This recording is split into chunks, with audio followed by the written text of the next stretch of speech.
Good morning, everyone. Futures in positive territory as we await multiple earnings. Names already have a couple already reporting in the pre-market. Target reporting this morning, as well as Macy's. More earnings coming from TJX as well. Lots of retail focus today as we get Walmart as well announcing that they've cut their stake in JD.com, sending that share or that stock down about 8% in the pre-market today. It was a really good report for TJX. They had been actually down successively in multiple quarters as they were having growth issues, and now they are finally returning back to growth here with a 3% increase in sales. Not a bad report for them.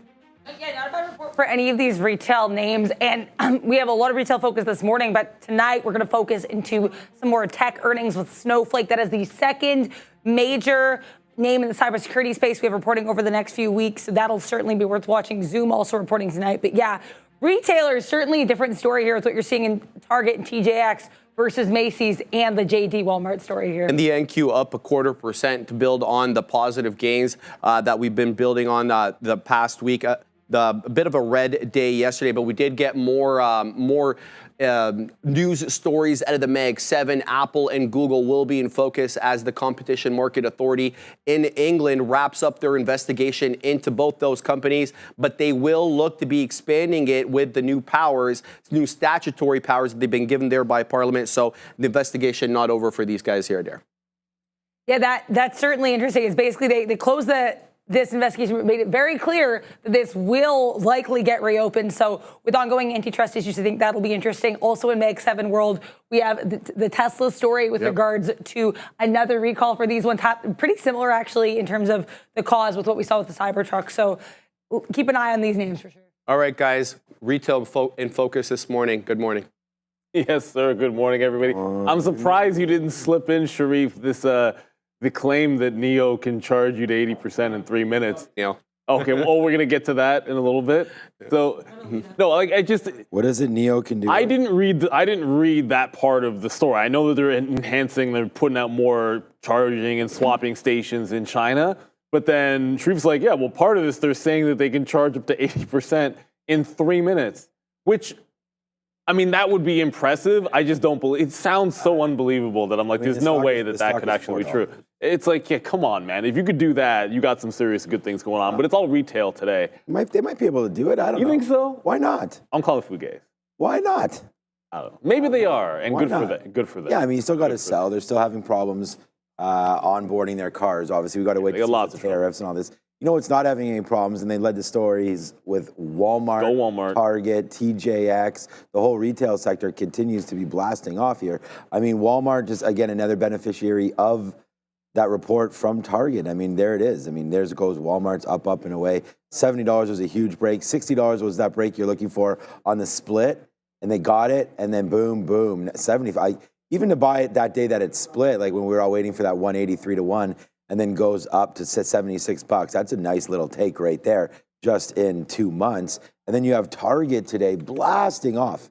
I mean, 164 here was up 12% or whatever last time. Okay, for 15%. You know, I was looking at it down here, 162. Now 164 starting to go. There's been some big moves, man, lately. I mean, and this is not like, look at this. Look at this on the daily. I mean, covering up basically the whole summer. And you're back into now. There's a lot of names that... What was that? There's a lot of names that look like we're back at support. So resistance on the upside. So you're going to have to wait for that. The big one that I was impressed with after some ad talk, I mean, Netflix, I mean, there is only one, I guess, you know, an unreal move there for Netflix. I remember buying this name at like $30 to $40 and then selling it and then finally getting in on that huge dip down. I got to find out my account on this because like this is up $100 here, 600 to 700 in a straight line. So Netflix definitely doing something right. Meanwhile, the beleaguered one here, Disney, continues to hover around $90. I mean, it's been okay. It's been okay. It hasn't lost 90 yet. Yeah, it's been okay. You know, we'd like to see this get through 95, but yeah. Anyways, a couple different things that are on my mind. I'm thrilled to have sold Disney. I'm thrilled to have sold Disney to get into Netflix, but then I just got back into Disney, so we'll see how that one actually goes. But the last thing you just said there, tech stocks.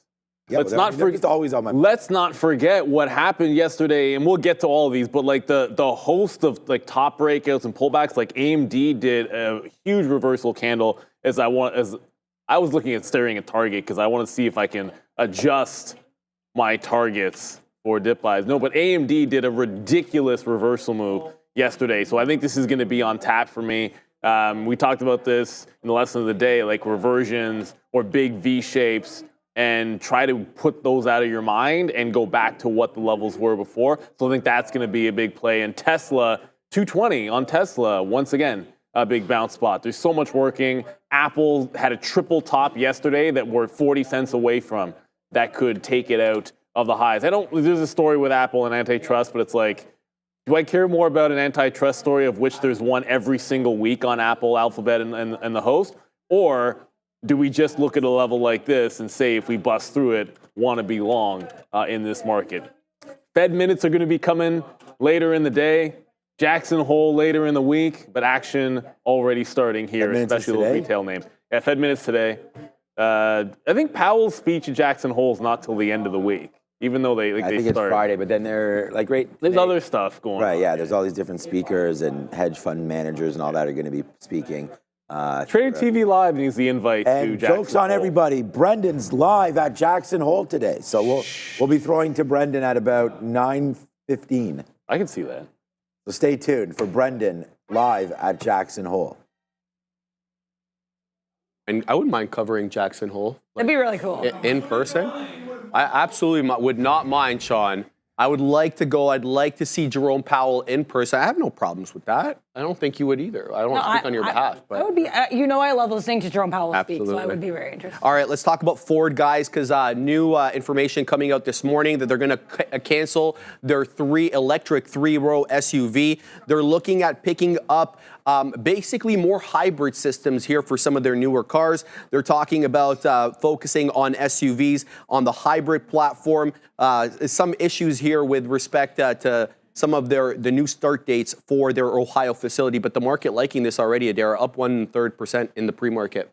Ford actually not the only legacy automaker with some EV-related news either. We actually have Stellantis getting Rivian's former head of manufacturing, Tim Fallon, who's set to join Stellantis' North American manufacturing, which includes electric vehicles. That's what the group he will be leading as of September 2nd. So we've got a Rivian head moving to Stellantis, and this Ford EV news should be an exciting day for some of these legacy names. Yeah, guys, what's the look here? Some EV names in play. Well, I mean, It's Ford. If you're grabbing anybody from Rivian, I'm not sure what exactly is happening there. But as Stellantis also, no, because I mean, Rivian, wasn't it a production? Someone from Rivian? I mean, they're the ones that can't meet production goals. Okay, so but Stellantis, anyways. It's the last thing anybody will expect. Right, exactly. That's the move right there. Very smart, Stellantis. They know. Get the best of the worst. It's always, but here's Stellantis' chart. We don't talk about it enough, but this is what this looks like. It's not good. So that's $30 in March, and that's $15 right now. And yeah, look, I own Rivian shares and talking like this, but yeah, Rivian here. Again, we're long in the 11s, but at the end of the day, I think this is actually, and again, I own this stock, but I mean, if they can ever figure it out, I mean, we see Rivians on the road a lot. I just feel like there need to be more of them. I mean, they're a pretty nice looking truck. I know they get a lot of great ratings, and I think the customer satisfaction is pretty high on them, as far as I know. And it seems like it's forming this base. How does this happen? It's unbelievable how he knows. It's like, just fills right into that spot there. No, because he's listening in the back somehow. Look, and knows we're talking about EVs. Look, still, have you seen Stellantis? That's also getting crushed too, right? STLA. Like, I don't even know what the problems are, but they just got somebody today from a production associate from Rivian on board. So I was like, you're going to get a person from Rivian on board for production? I thought Rivian had production issues. But that's Stellantis. And then right here, Randy, right what I was getting into before you showed up here was, what about this base? I mean, if Rivian could ever figure it out, I mean, this goes back to here. You get a lot of garbage down here, $8 to $9 to $10. That's fine. All stocks have their doomsday sort of moments. That might have been it. So right now you're trying to figure this out. And if they can hold this, is there not enough demand? I mean, the demand is there. They just can't roll out enough vehicles. So for me, yeah, they're losing too much money on the ones they make. Yeah, too. They lose 300. I said that joke to some, not a joke, the fact to somebody, how much do you think they make per car? And it's minus 300,000. So what is going on here? Is there a play right now? We saw Ford today. All right, cheers. There is upside to Rivian. There is. They're tightening their supply chain, getting their costs down. The R2 is on the way. Give them a little runway, and good things will happen. The R2. So you like the fact that Rivian can get going here. The deal with Volkswagen is pending as well. There's things in the works. There's Horizon here. Just give it some time. Like Fisker went. This is when you got to wait because they could absolutely fail, but it's probably just going to take time. You got a lot of time where the money could be elsewhere. There's a good strategy here. Well, I'm in it, so whatever. Being patient with investing, you say. Stellantis, No, there's a lot of problems at Stellantis. It's a whole segment unto itself, but we won't talk about that right now. Okay, well, a segment to itself, he says, for Stellantis. On the Ford note, I'm just kind of hoping 10's the new 11 with Ford, because that would be at least something you could trade off of. Because this on the weekly chart, it was the automatic buy zone on Ford, and the only thing going well for Ford was buy this thing at $11 for the last couple of years, and they have a dividend, so maybe you get a payment in there while you're doing it, and it would get to $15, and it would get close. That's almost 15, then almost 15, then 15, and then it broke. Still managed to retrace back to 15, but now the new lows are in and around like $9.50, $10. It's trying to find some kind of a base. I mean, just like Rivian, at least it has a base. That's all I'll give Ford. You look at that Stellantis chart. I mean, that's just lower lows and lower highs all the way through. Ford has going for it that every now and then it sets up something where you get a bit of a buy zone and you can like do a swing trade or something on Ford. But unless we see $10 today, I'm not sure how excited I am to buy this after it's run. Like, it's just made the move into resistance. Usually means Ford's going to go sideways. Yeah, Ford had some news today, too, about cutting some EV ideas and things like saving that. Some, yeah, I mean, that's why it's up a little bit there for Ford today. I feel like someone in the chat just said something about possibly merging is like one of the only things, what TH it was there. Merge could be the only thing that saves a Ford or a GM or something like that. I mean, saves them. I don't know. They're still selling enough cars. It's just this EV experiment that a lot of these companies have been doing for the last 5-6 years has been a cash burn and such a run on some of their the balance sheet there. So the problem here is that you're going to have to just get going again. And GM's done a nice job off the bottom. It does look opposite of Ford, right? Ford's kind of going the other way and hanging out. GM's made a move back. So I'm thinking that if you're nervous about anything now, this is not a bad area to lighten up on any kind of GM that you may have if you don't like the space. I mean, you're almost back to highs here. You're at the 50. You bounce clean off the 200. So that looks real nice compared to what Ford looks like. So yeah, for me, GM is more of a play that because it's working, you might want to just trim a little bit. It's worked off that bottom. But then again, maybe there's a runway for this to work out. I like the new Corvette. They sort of redid the Corvette a couple years ago. That looks pretty nice. I don't know if I get a hockey bag and golf clubs in there, though. But probably not, I'm going to guess. But the Tesla's hot for me, too, because I think that you got the robo-taxi stuff. Yeah. Oh, Tesla just went green.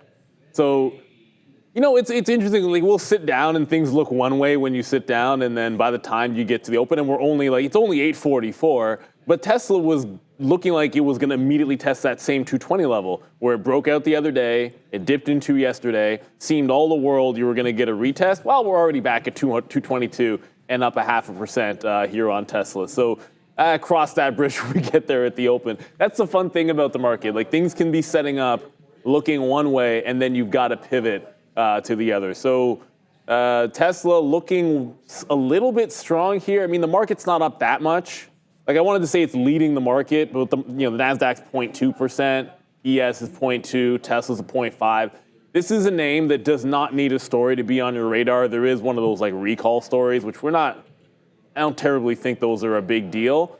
The only caution I have with this, and I guess we'll get to this on the rundown, is I'm a little wary of some of the stocks that did the false breakouts. The difference with Tesla, like, you kind of gapped above, and at the open, there wasn't a ton of buying above the top like it was on AMD. Like, AMD did a ton of buying above the breakout level, whereas Tesla kind of just had sellers right back into the 220. Kind of an easy level to pick out there, this 220 area for Tesla. And when it gets there, that's where you want to put some trades on, at least for myself.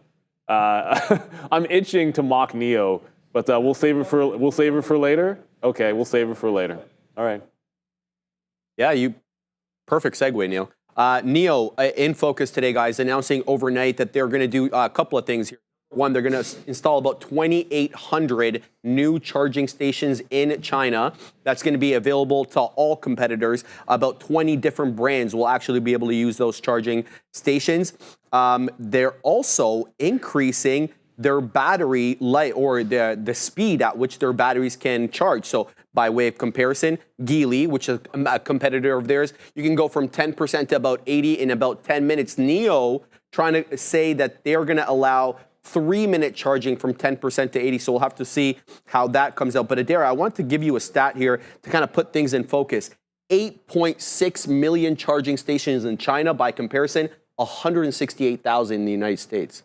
Yeah, it's definitely a pretty big market there. And also it's worth noting here that Neo actually is trying to target as many of these vehicles as possible with these charging stations. They said that more than 200 other car brands can access the stations, and more than 80% of the electricity they provide actually go to cars from different brands. As of August 20th, they said they've already installed 23,000 charging stations and at least over almost 2,500 battery swap stations here as well. Also worth noting in the Chinese EV space, we have Zeekr earnings. They did have a smaller than expected loss per share. They beat for sales, and they also had a 100% year-over-year increase in their Q2 deliveries. Wow. So great look for ZK, another Chinese EV name, recently IPO'd. Great earnings there. All right, guys, Chinese ADRs, the EV is all green. What's the look?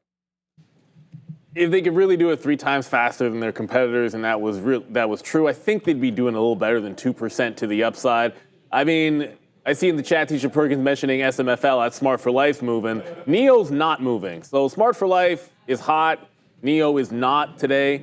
Obviously, the one thing I'll look for on NIO, however, is, look, downward trending stock. So, generally speaking, when a stock is in a downward trend, shorting pops is pretty much a good idea. Since this last breakdown, hold the 50-period moving average on the daily, lose the 50 period. Since this one, back mid-year, this is just the start of June, fail the 50 period, reject.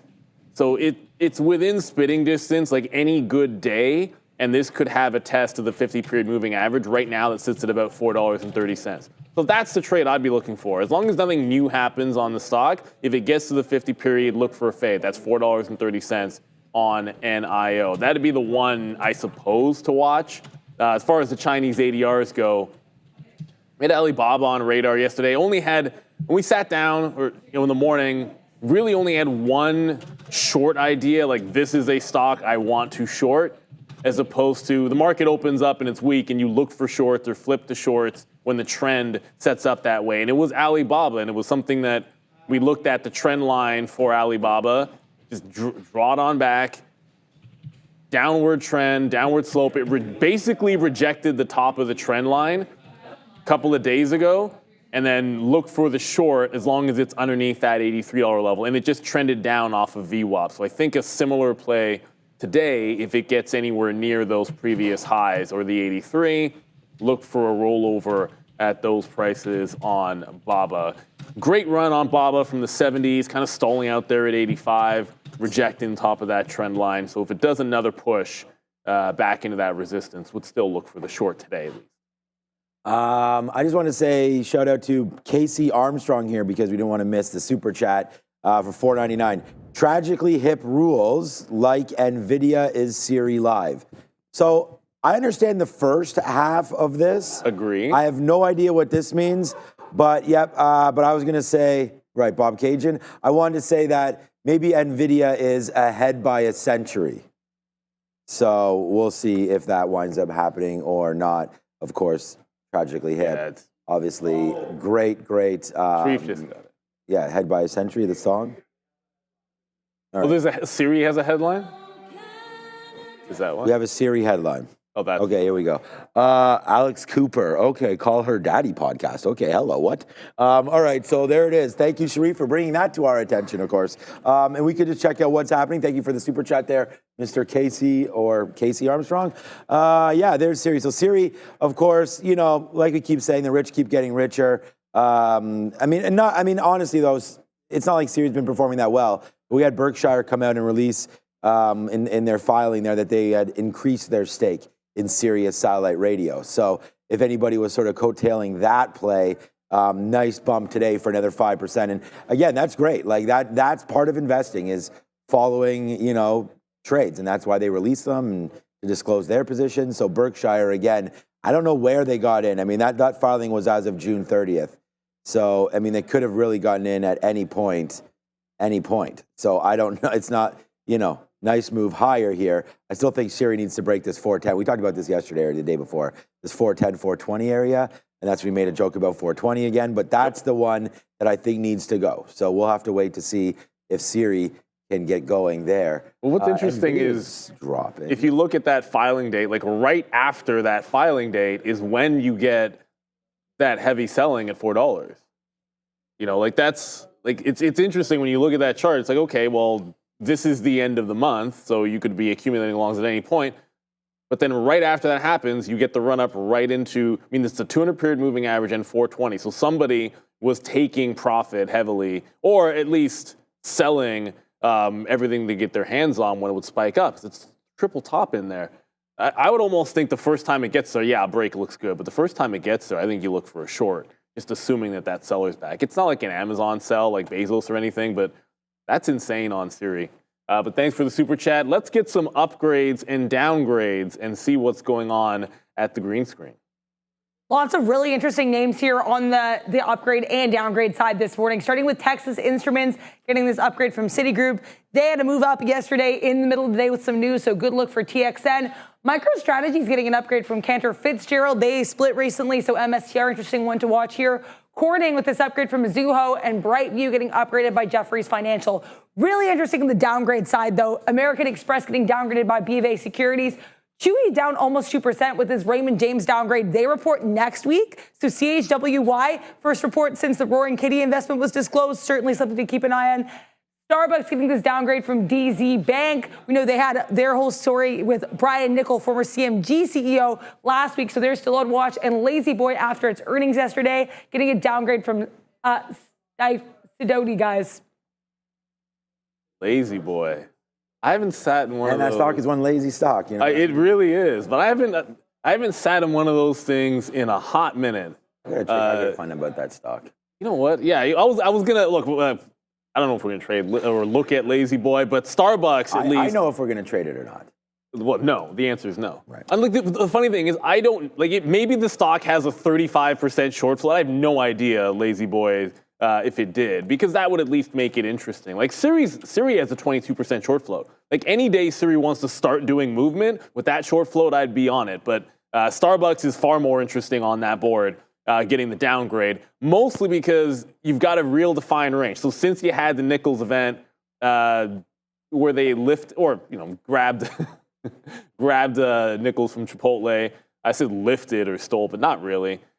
It's just the same range. And you tested the bottom yesterday with a bounce, like 91.5, 92. Can't seem to break out past 95, 96. So until this stops happening, look, if it loses a bid, you could possibly have a gap fill. But until that happens, this becomes tradable off of that support, and certainly, I'd say, tradable off the resistance. 95 did not come into play, but I just think every single time it pops up, if it doesn't get to 95, if you see something like yesterday, I wasn't really paying attention to stock, should have, because there's it failing 95, and then the next day, you get this lower high here. And that was on Monday, there's your lower high. Then look at your easy resistance level underneath 94 on Starbucks. So it's a very range bound stock since that news. And I think you can take advantage of that. If you ever sitting around at lunchtime and see Starbucks running into resistance, I think it can be shorted in that range. So that's what I'd be looking for. It has nothing to do with the downgrade. It just has to do with the fact that it can't go higher after that news. Yeah, I was just looking up what was it? Oh, Lazy Boy here, that's all. And just trying to figure them out because they do have a P of 14, which is pretty good.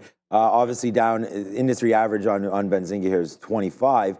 But Lazy Boy, yeah, 2% or so dividend bouncing off the 50-period moving average. So this could be something to look at. I don't want to hate on this name, but there it is. Nice little move down. 2% dividend is fine in this environment. I mean, obviously, you'd like to get a little bit more with what the interest rates are at. But nice push back in here for Lazy Boy. You got to see what's going on with the report. Conference call on right now. But at the 50-period moving average, not bad. Only 17,000 shares, though, so far today. So won't be on the radar, but we'll have to wait for $40 coming through on LZB. BITF next in focus, guys. Bitfarms looking to acquire another company over here. Allow me a minute to load this up. They're looking to pick up Stronghold. The market not really liking that a whole lot. It's a definitive merger agreement. The value is about $125 million in equity. About $50 million of that deal is going to be in assumed debt. They're both big landowners. They're both big energy producers as well as landowners. Stronghold, the acquiring company, has about 750 acres of land there in Pennsylvania, which they use to mine Bitcoin. But they're also in the carbon capture business, which I found to be really interesting as well. It's a really interesting story here. Stronghold up about 60%, though, as Sharif mentioned, Bitfarms, which is acquiring them, they're actually down right now in the morning. But what's also interesting to me with Bitfarms is always going to be this ongoing story with Riot Platforms looking to acquire Bitfarms. As of last week, we actually had Riot boosting its ownership in Bitfarms to 18.9%. They've already succeeded in getting one of the members of their board, co-founder Nicholas Bonta, to step down. And that was something one we know Riot wanted off the board. So this will be really interesting to see how this takeover story goes in tandem with the smaller announcement here with Bitfarms acquiring Stronghold. Yeah, guys, all the miners are all green right now. Mara, Riot, CleanSpark, Hut, they're all green. Yeah, I mean, obviously, Bitfarms not green, but Mara was I don't know. I feel like it was a bit bamboozling, but then it was encouraging at the end of the day. The encouraging part is that key 16.5 level ends up not really giving much of a hold if you look at it, ends up turning into resistance, but you close right back there, and then you're holding right back in this range. So I think it gives you the go-ahead, if you break away in either direction from this price, to join. And I think a lot of times you can like a key level, but you almost don't care which way it trends away from that level. Ideally, I like longs better with stocks that have any kind of a short float, but it almost doesn't matter. It's showing you that 16.5 has some gravity towards it, and at least to the downside, it traded down to $16. That's now a nice support level if you even get there. That's 3% away. But if you break out this top, simply joining and then giving that 1650 support makes a little bit of sense to me. And then the other one that we should look at is if we're teetering 60,000 over and over again like we are in Bitcoin, back underneath it, Coinbase, I mean, to say that Coinbase was volatile yesterday would be a little bit of an understatement. Like, Coinbase dropped 210 to 191 in yesterday's trade. Huge move to the downside for Coin. The only reason it's not SSR is because it had gapped up and then lost, I think, like 10% from the top. But this has the 200 level. If we can't break 60,000, you've got the 200 level overhead. 198 is kind of a level as well. The other thing working with it is it's trying to hold on to the 200-period moving average. That's at 93. There's a lot going on with Coinbase. So if it can bounce off 93, that's your 200-period moving average. My first look, as you can see, I got 200 marked off.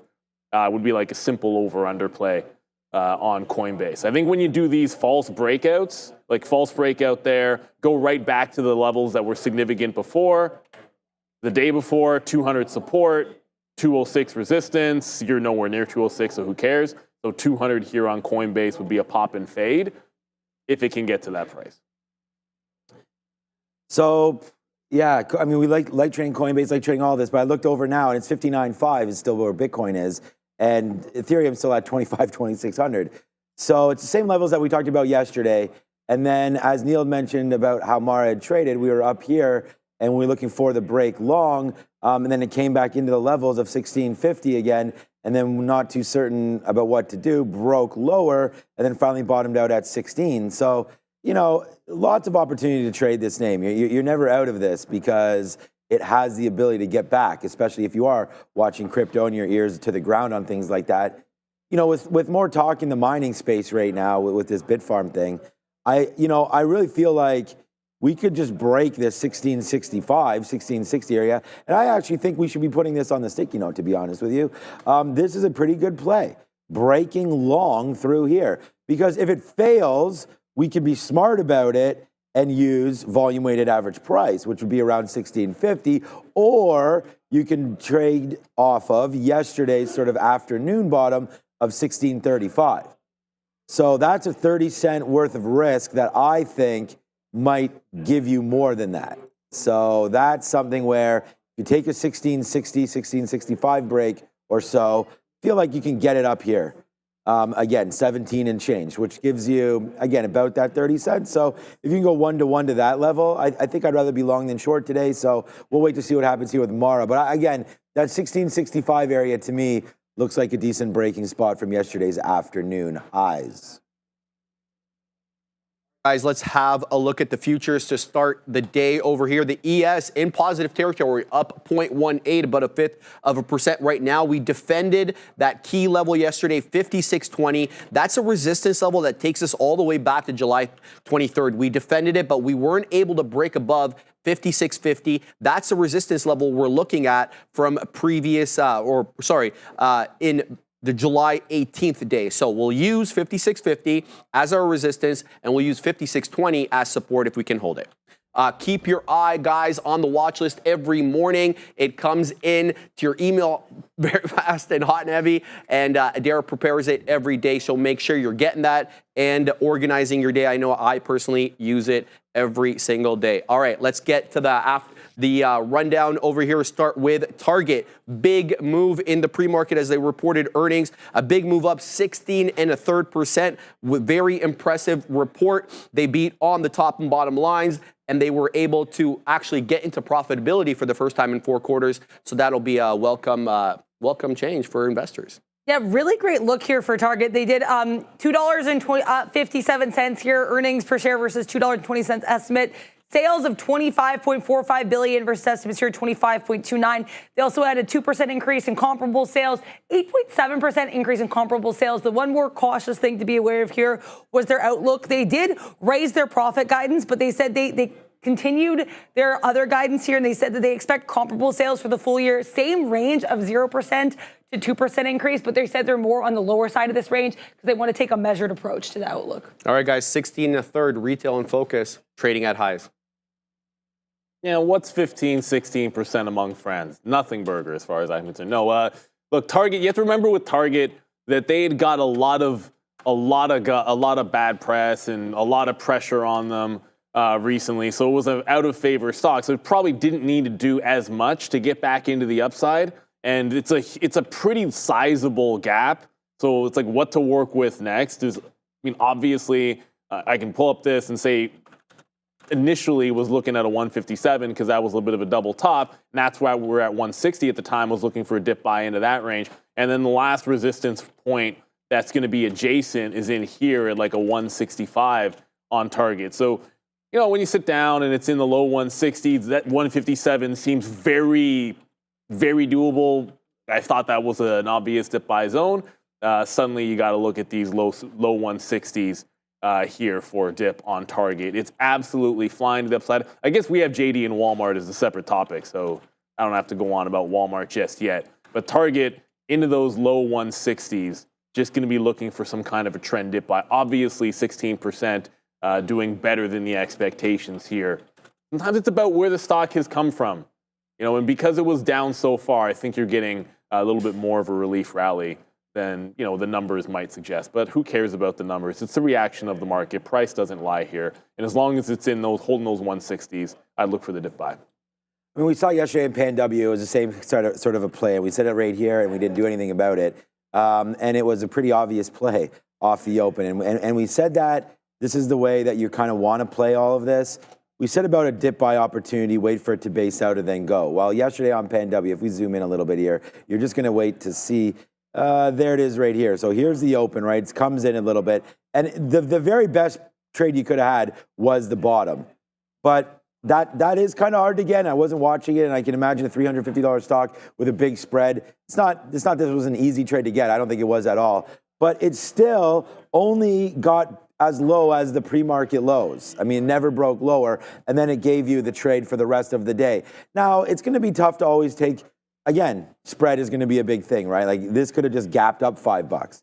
But at the end of the day there, a pre-market high break on a stock that wants to run will give it to you. And there it goes all day, basically. It didn't close at its highs, but you had enough opportunities to see that 374, 375 was it, right? So that's something. So now if you go over, and I can't change the symbol on the chart for some reason when I do that. And then I go over to target right now.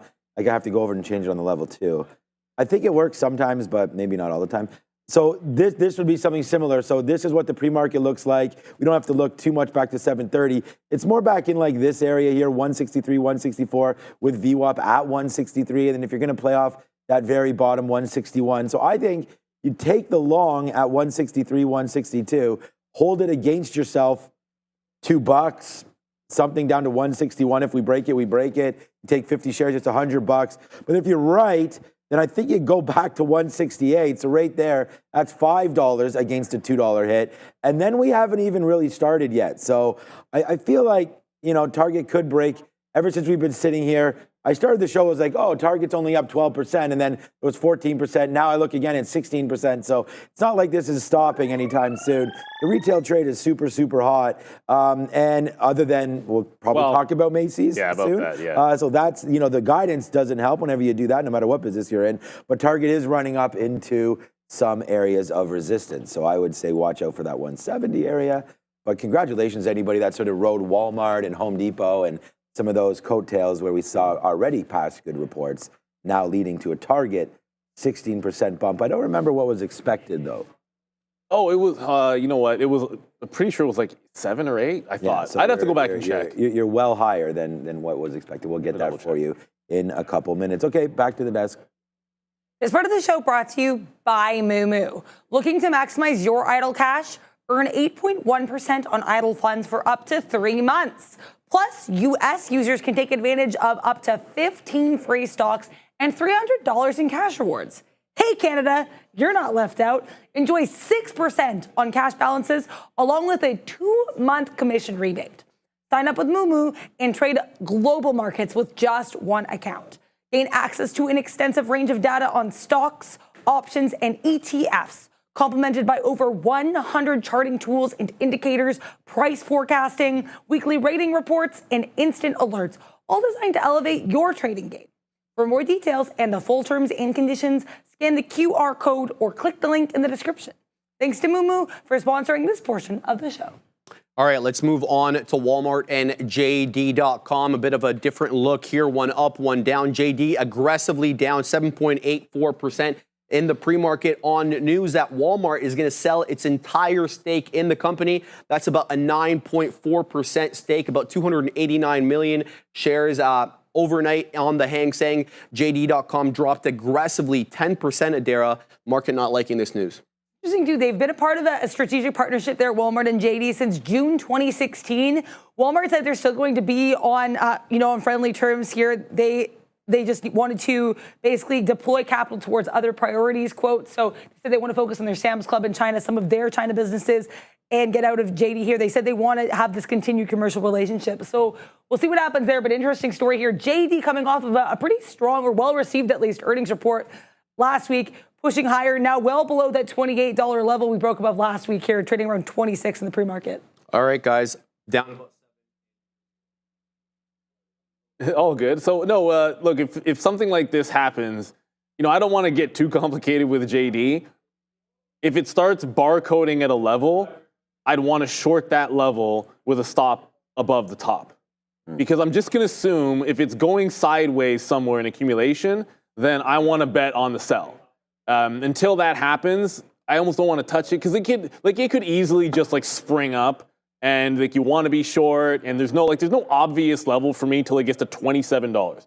That's the close here on the 15th. That was Thursday, and then you got a bit of a gap here. So to me, that's the obvious spot where there's accumulation before, and if it gets to that price, not right clicking.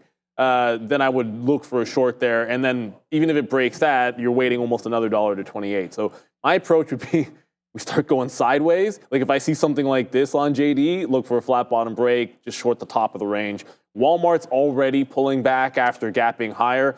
Good news, a lot of the retail is strong. They were already strong. So if you want to continue the trend on Walmart, outside of the earnings day where it just pulled back, you have dip buy, bounce, kind of consolidation buy, and then you have a breakout, then it consolidates in the afternoon. So I just say look for the dip in the previous close. That's the 74.5 zone. Go from there. I want to be playing the trend in Walmart, and that would start with previous resistance or accumulation being a buy zone. If that doesn't get to that price, then look for another one. JD, I'm just going to assume any barcode is sellers and try to play that. And if it never does, then we don't trade it. Yeah, I was going to say here, JD to me looks like a pretty decent area to start buying up. I mean, you're down 8% right now. You had a great move, and then this happens. I mean, there's not too many names that are back down near that capitulated bottom that we had a couple Mondays ago. This also bounces off of support down here at $25, which has been great. We've only spent a couple minutes underneath 25. I don't know enough about this business particularly, but I think it's time to start looking into it because this looks like an awesome opportunity, honestly, if you think about China and if you think that China has a chance to rebound. We keep talking about FXI and Alibaba and all that kind of stuff, but why not JD? I mean, I don't think there's anything wrong with Walmart divesting their Chinese interests. I mean, that makes perfect sense to me. If they don't want to be in it, they don't have to be in it. Has nothing to do with, I guess it has something to do with their opinion. If they thought China was going to boom from here, they could. But who knows? They could be raising capital to do their own stuff onshore. So Walmart obviously is going to be a big U.S. story. Why can't JD just be an Asian story? So we'll wait to see what happens here with JD. I think it's actually worth a shot down here at $26, to be honest with you. So this could be a good spot. We've seen such strong names in retail continue to go higher. This story, although there might be more under the hood, to me right now it looks like a buy. Bit of a tough look here, guys, for Macy's. Big miss on the top and bottom line. Well, not really. Their net income did rise about $150 to $150 million. Compare that to the previous quarter when they lost about $22 million. But they're basically saying weak sales are coming as a result of selective consumer spending and as a result of economic uncertainty. Some segments of their company did well. Blue Mercury and Bloomingdale's performed a little bit better, Adara, than the actual Macy's department store. They also did lower their guidance here, which is worth noting. So their 2024 net sales guidance initially was prior outlook, $22.3 billion to $22.9 billion. Now they're seeing $22.1 billion to $22.4 billion. So pretty markedly lower there.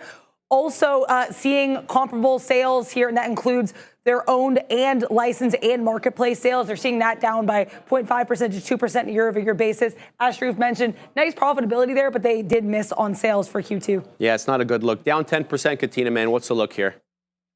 The look is that you don't need to trade something that isn't performing in the space that is hot. Like we just talked about retail working out. Now we get Macy's report here. It guided down. I mean, their earnings was crazy, 53 cents versus 29. So that's fine.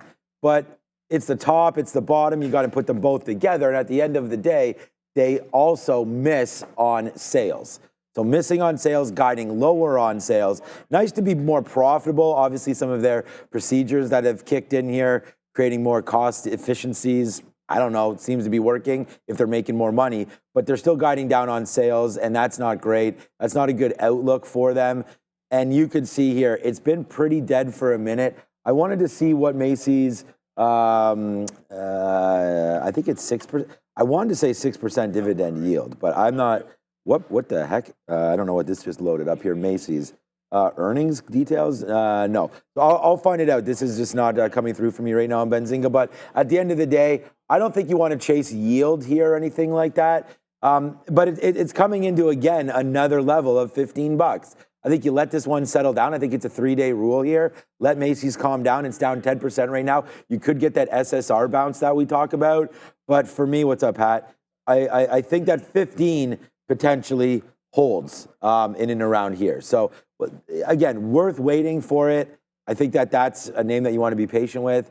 And again, chasing yield is one thing, but you know, oh yeah, my water bottle's in the way. I think says, I don't know, like it's I don't have the yield there. It just says the dividend 68 cents annually, and then try to do the math on $17, something along that range. So that works out to like I'd say 4%, but that's just like rough math. You said 10% down SSR. That'll be the look for me on Macy's. Yeah, the guide no good. You can't really like that. You can't sit there saying, well, you know, the same store sale guide might be down, but it might actually be some growth in same store sales. And then you revise that to no, it'll only be negative. You're basically saying same store sales growth is going to be a decline. That's not good, but there was an accumulation in here at $15.75 before to $16 in this area. So if it were to open like a couple of ticks down underneath 16 into that bottom, it's short sell restricted off the open. And then I look for I just look for that little rally back into VWAP, usually at an even dollar level. So 16 is out. So I might have to look at like a 15.5 or a 15.75. And that's a very particular play. Has to get down there, be 10% down, make a nice little wick bottom, break back up, look to grab the long off of the whatever low it makes. Like if the example would be that it did this into 15.75, you know, that'd be like a 90 bottom. I'd probably be long a 16 with a stop there. But it has to open up and then somehow get to 10%. It's not going to be SSR yet. They only have, it's only 4% dividend yield, so it's not great. But the cash is really bad. The cash apparently is only $876 million. So I don't, you know, you got to think about if that. On how? What are they doing? What do they do in revenue? I don't know. That doesn't matter. Yeah, we'll get all those numbers in a minute. Well, it was here 20 billion. Oh no, 4 billion, 4.937 billion in sales. But they only have 800 million in cash. So, anyways, down 10%. I think the SSR bounce could be it. I like to buy it at 15 if it holds. But again, retail, I think just Walmart. I just think you can stay Walmart and Amazon. Honestly, and then look at that JD. Those would be my plays. Target. And Apple in focus next. Google down about 1%. Apple looking flat here. Essentially, the Competition Markets Authority out in England closing their investigation into the two big tech companies. But that's not the end of the story. Just remind you that this was basically an investigation into the unfair terms for app developers that they had been accused of. Google did propose several remedies, all of which were rejected by the Competition Markets Authority. But Adara, this is not the end of the story, is it? Not even close. So what they said is, I'm going to quote this a little bit here so that we understand what they're trying to do. We did have executive director for digital markets at the CMA saying, quote, once the new pro-competition digital markets regimes comes into force, we'll be able to consider applying those new powers to concerns we've already identified. So basically, they're just waiting here for the combination for this Digital Markets Competition and Consumers Act. Once that comes into play, they're looking to investigate again. They've been eyeing Apple and Google since 2022 when the Competition and Markets Authority published this study showing that there was a bit of a monopoly, in their opinion, there with Apple and Google. So long time coming, and it definitely does not seem like we're done here. How do we trade this, boys? The regulators are never done with companies this big. That's just full stop. They need to be employed. If you're waiting for a time for regulators, specifically competition regulators, do not be concerned with the likes of Apple, Nvidia, Alphabet, Amazon, Meta, then if there was no crime, what would lawyers That's do? what I'm saying. Like, it's just, you're always going to get these headlines. I never want to overrate them. When the fines are really big, sometimes you have to pay attention to when they can beat them down, because that can be good. If it's looking like it's like, billions and they can get into the hundreds of millions, it's usually a good bump for the stock. So that's the kind of thing I like to listen out for. What matters to me on Apple today is this 227 quarter level. Like the monster rally, Apple 200, all that good stuff on Black Monday or whatever we're calling it. But you're right into this lower high, 227. 227.25 is a local high here. 228 would be it on the daily. So you're into a monster accumulation zone. I think if it can break out the top of this, obviously that's good for Apple. If it gets to the 227.5, 228, and just starts trending, I think you just join. But if we never break this, you saw the selling yesterday if you were trading the stock, and it was strong all day, but it was just a wall of selling. If we cannot break this, have to be able to look short off of it.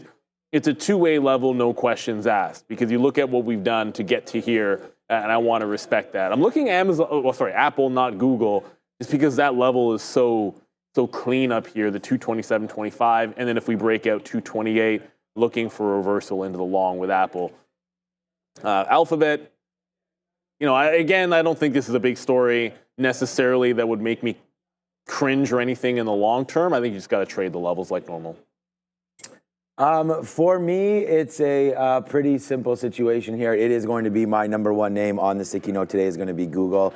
But now that I look over at it, it's like I didn't realize it was ripping up this high. We wrote this earlier. I have 164. We had this yesterday written down as 164, and then it was pointed out to me that that was such a hot trade. But it only got down to 164.85. So I thought today with this news, I came in and we were down 1%. Go find it at Trader TV Live, Trader TV Sean. I wanted to think that Google, when I was writing again this note, you're down here at 164.85 again. So that was yesterday's bottom. If we zoom this back, I can't even zoom it back out anymore, but there it is right there. It wasn't yesterday. It must not have been yesterday. The day before down here, 164, 164.50. So we're zooming back into that level again. So we're going to have to wait for that. That was the move. Yesterday was 167. Okay, that's what it was. So we touched a bunch there, boom. We had 166 written down yesterday. So today we'll go to 164, 165. Now, the thing about 165 is it was such a good sort of breakout level on the daily chart that we thought once we got above this, that we could zoom back up into 175. Now, that seems to have been wishful thinking. They cannot dodge some of this negative headline. But at the same time, I still think you're dipping into support again. So when you're dipping into support, and the market is trying to hold on. Although I still feel like this market wants to test VWAP, we could go in for a little bit of a dive off the open. And if we do that, then I think I want to respect that 164 area. I mean, this is what we're dealing with. You could take the long at 165, hold it into 164 or so. But if we dump off here, you got to be careful. We had that day yesterday in the NASDAQ where finally a stopping of 8 straight days. That could be the turnaround. And Google's been one of the weaker names. I mean, it hasn't had that huge move. Neil just talked about Apple from 200 straight up 10%, up to 225 and higher, right? I think this is a much better play to break long. Like you're playing dip buys in Google, and I feel like breaking this through, I already have the order in to go long on Apple, breaking through 227.20. So if that goes, then that's definitely a stock I want to be long. So I think Apple and Google, tale of two stories here. Apple's continuously stronger and Google's been weak. So I think you buy the dips on Alphabet and hope that it holds. I don't like that word hope. Or you take this break on Apple, which breaks for me haven't been the greatest, especially these high breaks. But if the market wants to go today, I'm sure Apple will help lift it. So I like the long in Apple and I like the long in Google. But this market has to not retest these 19.8s. So if it tests 19.8, then down into here, then I feel like we're going to see something potentially a red day the rest of the day. So I don't want to be chasing too many longs here today. All right, we'll finish off the rundown with another retail name. Positive earnings here for TJX, up 5 2/3 here in the pre-market. Strong sales, Adara. They beat the revenue. Comparable sales were also good, and they raised their full-year guidance. Funny enough, they're also investing in Dubai's brands for less, so not just focusing on North American markets. Yeah, it's a pretty strong report here. GAAP earnings of 96 cents per share versus estimates of 91 cents. Sales of $13.468 billion versus estimates of $13.307 billion. Worth noting, though, they did raise their guidance there for fiscal 2025 earnings per share, but that guidance still fell below analyst estimates. They raised their guidance here of a range of $4.09 to $4.13 per share for earnings per share. Analysts were looking for $4.14. They also here had slightly below expectation estimates for Q3 earnings per share for 2025. So slightly weak guidance here, though it's still, again, as Sharif said, above what their previous guidance was. All right, guys, about 1/3 of a million shares traded in the pre-market, up 5 3/4. What's the look? So before we get to NVIDIA, I want to get to Casey Armstrong's super chat here. Thank you again for the super chat, Casey Armstrong. Appreciate you. Thanks for teaching me how to trade. I'm new. What is the news on NVIDIA? Do I buy more or what? So there's no specific headline for NVIDIA this morning, unless I'm missing something. The only note I saw was just a comment overnight about, the move that it's had off of. I mean, there's comments off the move that we had a couple of Mondays ago for a bunch of stocks. Because when you got that slight down day yesterday, it's like, oh, people are taking stock of the move because you've made a high. And that was the 130 level. So I think you had a lot of topping tail candles on the daily charts. Whoops, that's not going to be split adjusted. On the daily chart here, where you get this little rejection at that 130, I think you could be due for some sideways action or a pullback into support. I know AMD's more, for me, AMD was kind of a focus because of the aggressive candle that it had of a rejection of that high. But NVIDIA, I got 124 marked off because this is where it really accelerated previously. You also have a close here, 124, and then consolidation right around this level to get to 130 in the first place. If it loses 126, I think patience into 124. Those are the levels that I have marked off. Although, where did I like to have the support line in there just so visually when it gets there, I'm all for it. TJX here, it's, you got to pick your poison. I think today I'm looking at Walmart and Target and then Macy's if it goes SSR. So TJX probably won't be a trade for me. It's a blue sky setup in here. You don't really have levels to work off. It's so far away from the previous high at 115.5. I think you just gotta, if it's gonna trend up, the simple way to play it is when you take the stairs up, look for previous breakout prices and consolidations for dips or something like a VWAP. But admittedly, there's only so many stocks you can look at, and with Walmart and Macy's out there, don't know if TJX will be a trade for me. Look, perfect segue right now. There's only so many stocks you can look at. So, we have produced right here the sticky note for you every single day. A couple names we didn't get to yet. Palantir, 3150 support. We'll talk about shorting Macy's. We talked a little bit about that near 17. If that's going to be a play, we talked about Google going through. I'm going to be patient with this. We talked about it right here on NVIDIA. Let's see if it can break back above this 130 level. Let's just see if that happens early. Wait for it. Be patient. I don't want to try to buy any dips early on NVIDIA, but if it gets to 125, giddy up. And then Amazon was a name that I wanted to look at. Go find it at Trader TV, Sean. 180 long break and hold. So we've done that. So we've broke 180, but we just got a sell imbalance hitting the market right now. If you look at the imbalance locator, we have NVIDIA here with a sell. We have JD with a buy. Remember, Katina Capital was looking at that name. So that could be something. We have Walmart there with a buy. And then here's Amazon with a sell. So that just was cruising above this 180, 180.40, and now it broke a little bit below. So would rather have it sort of been up here, then floated down, then gave us this long, and then started to escalate a little bit. But right here, we talked about where this market could go. I'm talking about it breaking back down into here. I said 19.8. So the real low here, that was just me spitting out, but it is 19.790. So 10 handles below, like 19.8. If we lose that, and we're not that far away from there right now. We're at 19.850. So the NASDAQ is, in my opinion, looking to possibly see that level. But we're still above VWAP, so I still feel bullish-ish, but not overly. Amazon up 0.6, market 0.16. So we love to trade relatively strong names. And Amazon there on the gap up is that name for me. So we'll look there as I figure out this earpiece again.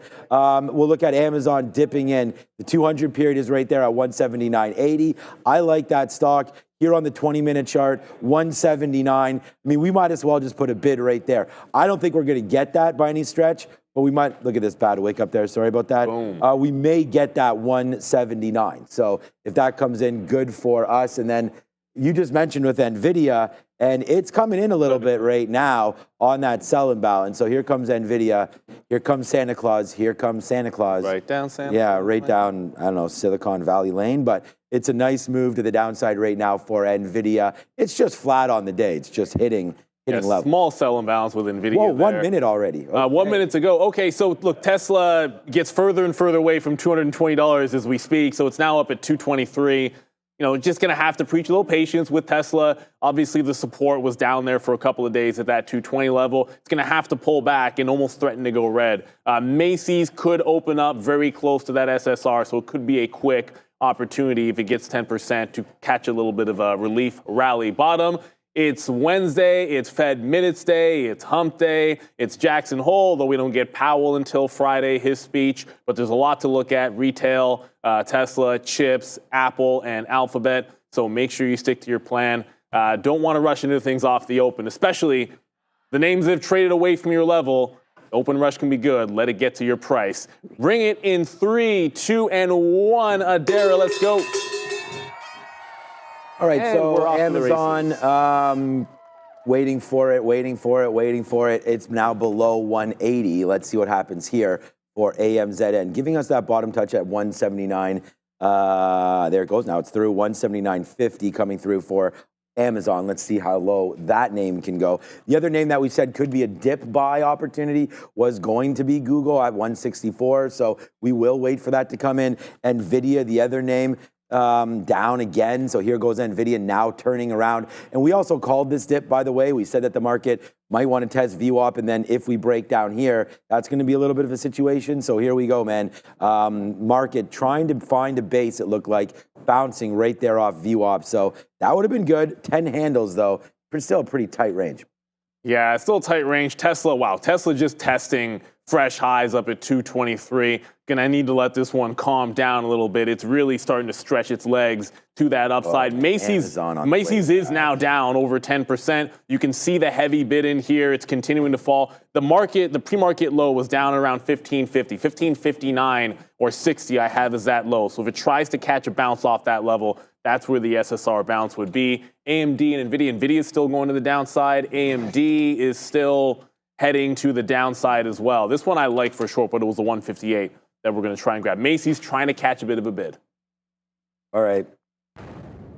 70 cents in the money on Amazon right now. Again, a sticky note play that we wrote down. And there it goes, man. We wrote down 180. It comes down in here, it bases out, and then it booms up. So we took it. We missed it, right? Like, you might have heard me. I was like, oh, man, there it goes through 180. And there it goes. So again, you don't have to be perfect on your executions. You just have to get into names that you like.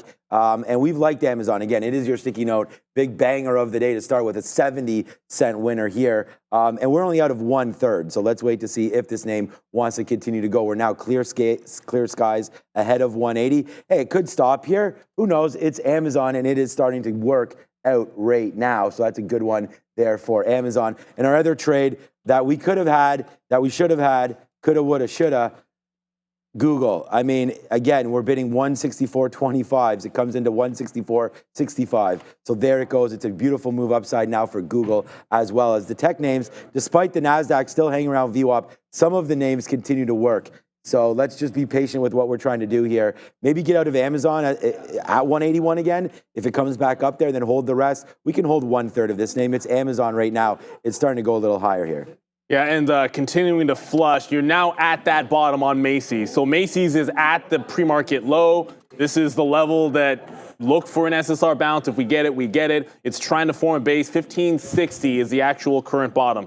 So the second I see buying out in front, the local bottom is 1560. If the buyers come in, maybe take like a 65 or so. Going to look for that long here on Macy's. Again, not saying anything good about the stock. Walmart must have just dipped down. Yeah, Walmart dipping in at 75, so that just popped in. I'm going to stay on the Macy's level too because I'm looking for a punch here. Like, I don't have a stop order or anything. I'm looking for the bid to step up, and I'm just going to punch long, stop underneath 1560, which is the current low of the day. So Walmart pushing back into 75. We like to dip by there. I haven't checked out Target just yet. All right, Macy's making a fresh low. Once it makes a fresh low, I'm not getting into it. Only had to hold that bottom is how I wanted to jump into that stock. So if it doesn't happen, I don't have to trade it. Not going to stand in front of a falling knife with Macy's. I'm only looking for the buyers coming in there. Ooh, they just came back in. All right, well, Macy's. I was about to tell you Walmart off VWAP, but Macy's just made a bid at that 1550 after all. So we're long Macy's, we're long Walmart. New fresh low on Macy's, and I'm out. That simple. Yeah, the market is trying to find a bottom here. I don't know if it will or not, but there it is right here. Again, I feel pretty good about how we're reading this market. We said this was a dip down into VWAP and then potentially coming back into here. So it just keeps on resisting that dip. Like, you keep getting nice moves in and nice moves out. There's that 181. We rang the register. We're still holding 1/3 of Amazon. We're going to go against 170. That's $1. That's about 70 cents. We're going to hold it against 179.50. So we're going to have to get some more bids here at 180 and then a little bit lower than that if it does come in for us on Amazon, watching out for 179.50 there for a break. So, you know, if Amazon does fly in, that will be a level for us to look at. So, I mean, again, good look there over on Macy's, because we were looking at bad names for the short. I know you're going the other way there, but that was a good one on that percent move. I mean, down. It's a gimmick play, That's right? what I'm saying. It's down pretty nicely. Straight gimmick. We did get that move down into VWAP for target. So if you're looking for some longs right now, we said that you could get a dip buy into some of these levels here for target. I mean, that real level that we said would be the one you'd want to hold against is 161. So if this market continues to puke like this, maybe you are going to get that 161 break down right now for target. So there it goes, man. It's a huge move. Up for Macy's, up to 168, or Target, sorry, up to 168. Watch out for a 161 now, or a simple volume weighted average retracement now. So it's starting right here at 164. So, all right, we did not reload Amazon yet. It's still in there. Google did make a move back a little bit. This name's still down 1%, so it's making me a little nervous catching those bottoms. I was trying to wait for 164. Other than that, man, Google just quickly on Palantir just to see what that's doing. Don't want to miss that one. 32 and change, so a nice little dip down for PLTR as well. All right, I mean, lots of stuff happening as we speak. Yeah, Tesla was on its way to 220. It broke 221. We're like, okay, here it comes. We're going to get Tesla 220. Nope. Tesla went right back into 222 off the 21 level. So a bit of a missed opportunity on the dip buy in there. Again, you can only look at so many stocks. And it wasn't really at the 220. I've canceled my bid. It's made a fresh low that wasn't at the level I like. So I want to look off the bottom where the buyers happen to be at this moment. So if it is what it is at 221, the next test on Tesla, I'll look for that bid. Macy's just got to 70s. So for myself, it's played a VWAP, and then if it breaks VWAP, hold on to a piece just to see how far it can go. VWAP sits at 1590. We got 60s long, 62 long with a 50 stop. If we get to 90, I'm out of most of it, and then looking for that VWAP retrace. Apple's still not doing anything. So all the attention on that level at the top, the triple top from yesterday on Apple, this is a nothing burger. It's not moving into it. It's slightly moving away from it. I'd say disappointment over in Apple, but here comes AMD. So AMD this is the one where I had a resistance I wanted to short, and it's this 158. Big time rejection of the breakout above 158 yesterday. So if it does something similar, looking to fade into it here for advanced micro devices. Not NVIDIA, but AMD specifically, and it's getting pretty darn close to test this 158. I almost like that Apple trade down here. I don't know, though. I kind of agree. It's not really doing the right thing. It's not moving. But it's down. I mean, you're right at some levels here for Apple. I almost feel like we need to do something. So let's take something here right now. And again, we talk about being patient with Apple and with the trades, but I feel like it's 940 right now. We have a decent base. I'm not talking myself into, I'm into the trade. I'm just trying to figure out now what we would want to do with this if we're wrong. 225, 225, 75, something like that, 225, 70. But yeah, here it comes in again. So it's just trying to bounce off 226. Maybe that's a little too low. Let's take another average in here and around 90s, which we're at right now. We don't have too many shares. We just started looking at this. Let's take it, and then if it does break that 225, 75 area, let's get out. Okay, so there's Apple. So in analyzing the chart, we missed the reload. So all right, here we go. Or the average, and I guess here we go to the upside. Now goes Apple. So it looks like we might have a decent trade for us if it wants to hold. I mean, that was a little bit of a whoosh down, not much volume. So that's something that's concerning me a little bit. Would have liked to see a bigger volume spike there, but we'll see if we can get back to the upside. Something around the 40s is probably a decent out here for Apple. Yeah, just got a little bounce there on Walmart off of, it's 75 and it's VWAP. VWAP early sometimes matters, sometimes it doesn't, but we're trying to get back to 75 and a half. So I have an offer out in front of 40. If we break out the top, I want to add to it. Don't think I want to be trading this without looking and confirming that, hey, yes, bouncing off VWAP as well is Target. So Target's going, Walmart's moving to the upside in tandem with it. Thank you for the super chat, Dominic there. Morning trading fan, we appreciate you. Can we look at BBAI? Yeah, they're moving a little bit. This was actually on the watch list, I believe, BBAI was this morning. Big bear, and it's about to test $2. I don't know if it's going to halt at some point, load, but it's about to test $2, which was afternoon resistance. Sorry, after market resistance.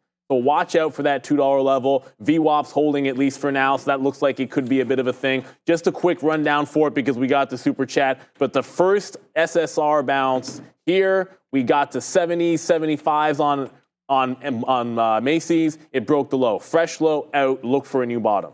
That probably, it could be 15, it could be 15 and a half. You don't know until you get there. But when it makes a bounce, take the shot for the move into VWAP. If it makes a fresh low, get out. That's the trade. Keep it as simple as possible. So AMD still looking for reversion. Tesla trying to play it a little bit by ear here. It's coming back into VWAP. I like 220 a lot, but if it never gets to 220, we have to find something like a VWAP dip buy. Was that a Dara? Yeah. Oh, sorry. SDIG, guys, big move up. We talked about this on the morning rundown. Stronghold Digital up 74%, taking out that key $5 level, Fabian. Good move there, up to 5 1/4 high a day. Keep your eye on this one, setting up as a bull flag. Yeah, Dara recording right now. Okay, so just real quickly, NVIDIA looks like it's trying to take out the top of 128, and it is doing that. We are still long Apple. We are still long Amazon. We'll go 2 for 2 today. And Amazon right now is an 80-cent winner. So it's pretty good so far.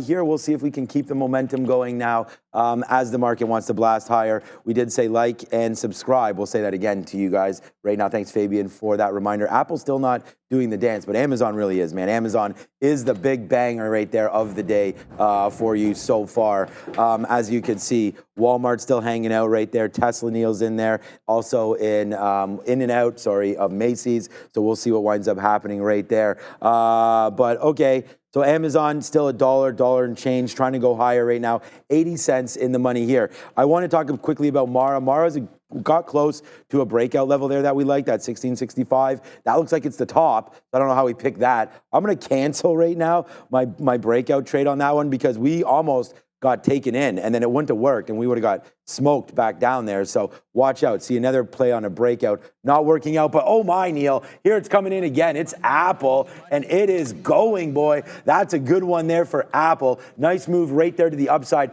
So we're 2 for 2, man. It's $1 right there on Amazon. And it is a monster trade there for Apple, as there it goes. Nice trade there, 60 cents in the money off that 226 area for Apple. Appreciate you guys.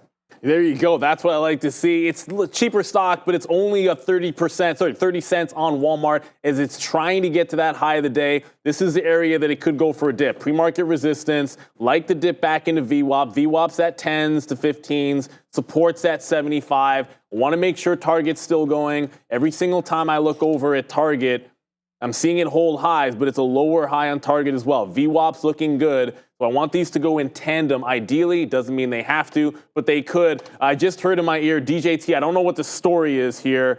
Maybe they'll say it again, but DJT is absolutely flying. If you can get it for us in a quick second. I know something just happened. Up 7.5% here, DJT. It's not a huge move when you look at the daily chart, but no questions asked. Big move here in DJT. I'm not going to fade it. Clearly a big move to the upside happening on Donald Trump Jr. Oh, wow, there's a big seller on Macy's here. So I was going to look for another bounce play on Macy's. Big seller. We're going to have to let that one peter out. Well, who would have thunk it? 158 is a good short on AMD.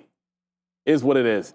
Try to catch that curl on AMD right in here. Going to have to let it bounce off VWAP, come back in. The story for myself, big false breakout in AMD. Lower high got put in, so have a short memory. Act like that didn't happen, and resistance before and resistance after. Played as resistance like that breakout just didn't happen whatsoever. So nice move to the downside here in Advanced Micro Devices. Looks like it's going to be a good short, at least for now. It's underneath VWAP. It's absolutely tanking here into the low of the day, but $1.30. So next available bounce, we'll look for either VWAP or we'll look for that 158. Still not sure exactly what's going on with that DJT. But yeah, it's still going, still holding highs. Clearly, you've got a story going on here with Donald Trump Jr., but I'm not going to chase a move if I don't know what the news is on this. Just going back over to Macy's, if you're looking for an SSR bounce, it could be still happening, but this is 1540. It's a random price. Need to see it get down to the quarters, regain the 50s. It's a bit early. It was a distinct wick here underneath the low that got me in. I'm not seeing anything like that just yet. So we'll keep ears to the ground on DJT to figure out what's going on with that. All right, did you talk about Tesla there at all? I saw Tesla 222. Okay, so we can have a quick look at that one. So it's kind of just floating around, not doing too much. We'll back away on that. Right now, Apple, so first of all, there it is. It is your now new official dollar club, as Amazon is now at the high of the day. And again, if you're looking for trading notes, this has been such a great journey throughout, and we've created this sticky note trade for everybody because we keep getting asked about like what these ideas are.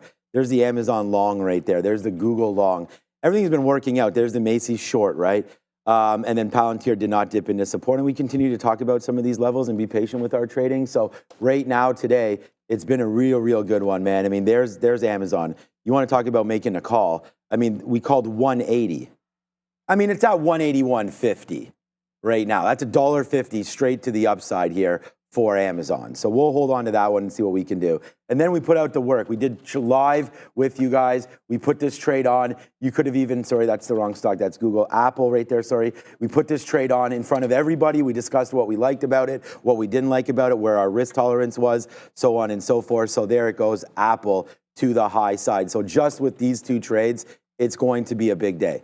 And it's 9:45. So let's wait to see. You can always put on more shares, less shares, get into your comfort zone right now. So it's another 2 for 2 here. Let's see if we can keep the momentum going now for the rest of the day. And we'll just check out on some of the notes that we already made. So we'll go over to Palantir real quick, 32.26. We did like this long. We liked it long at a different spot. I see, is Uber moving around? Let me just quickly check on Uber right now, $73.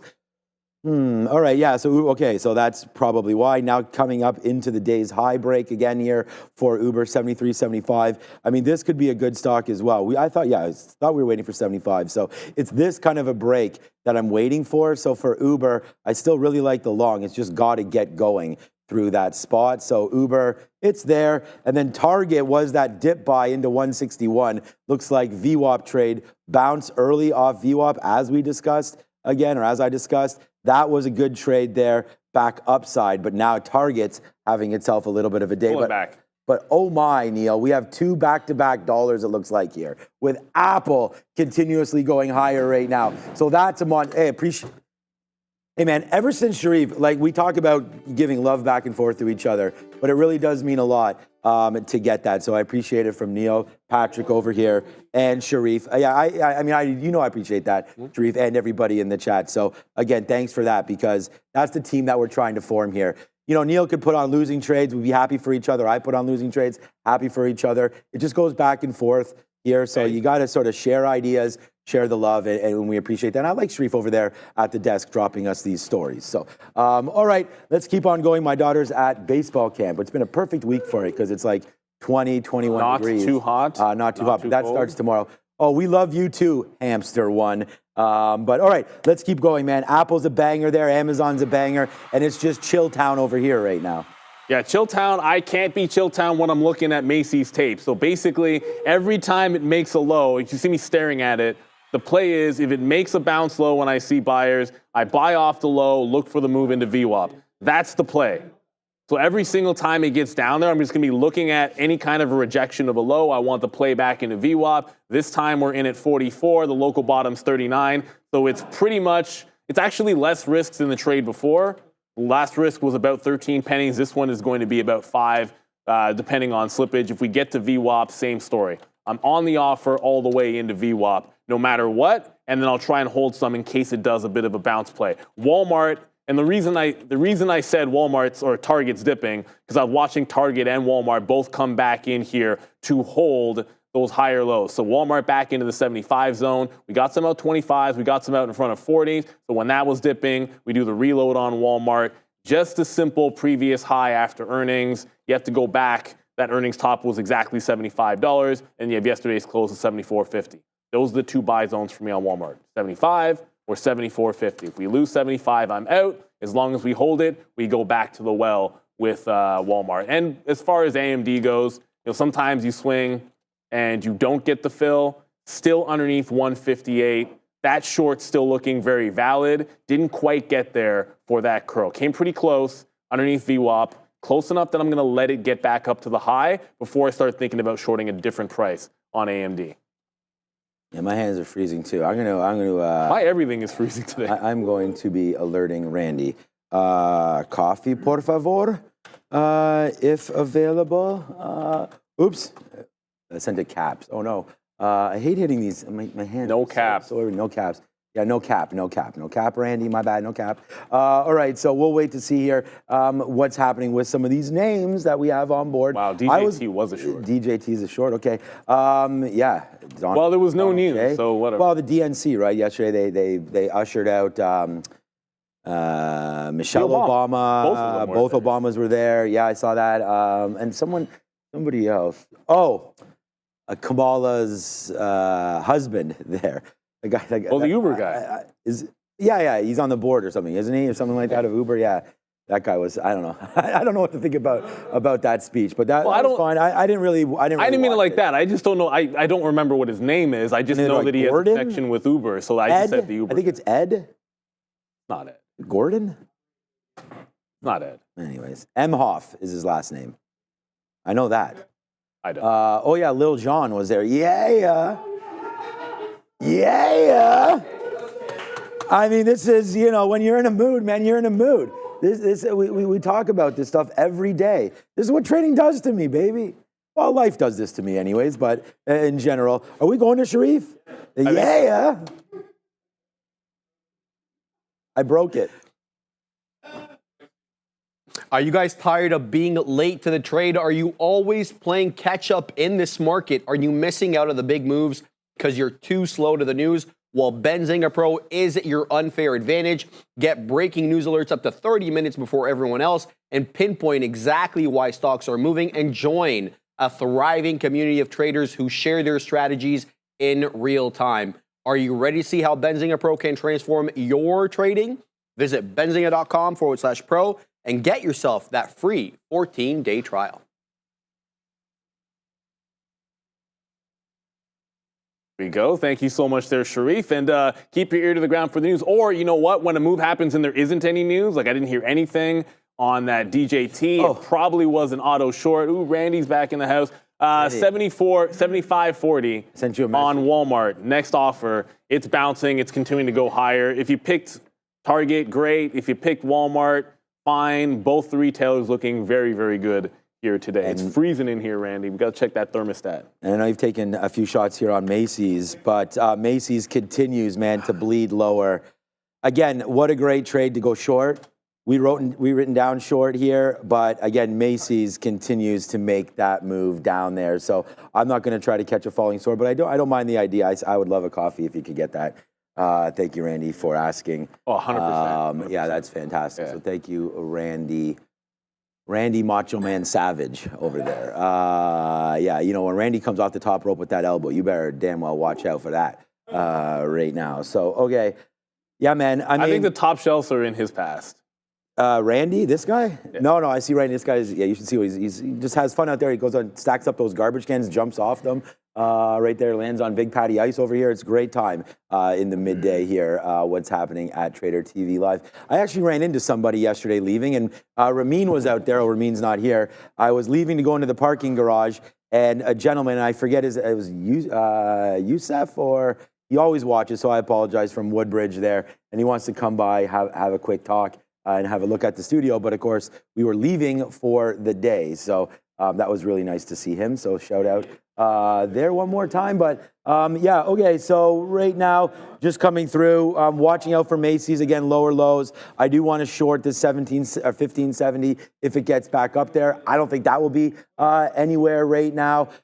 Tesla, again, I know you were in and out of that one as people ask about it. Wow, Tesla continues to go higher. Congratulations on this Tesla trade. Anybody that had this one, nice move higher there for Tesla, man. Again, look at the support it makes early, giving you that trade higher. So, Amazon fell back in a little bit. Apple, we got some good outs. We talked about these outs right now.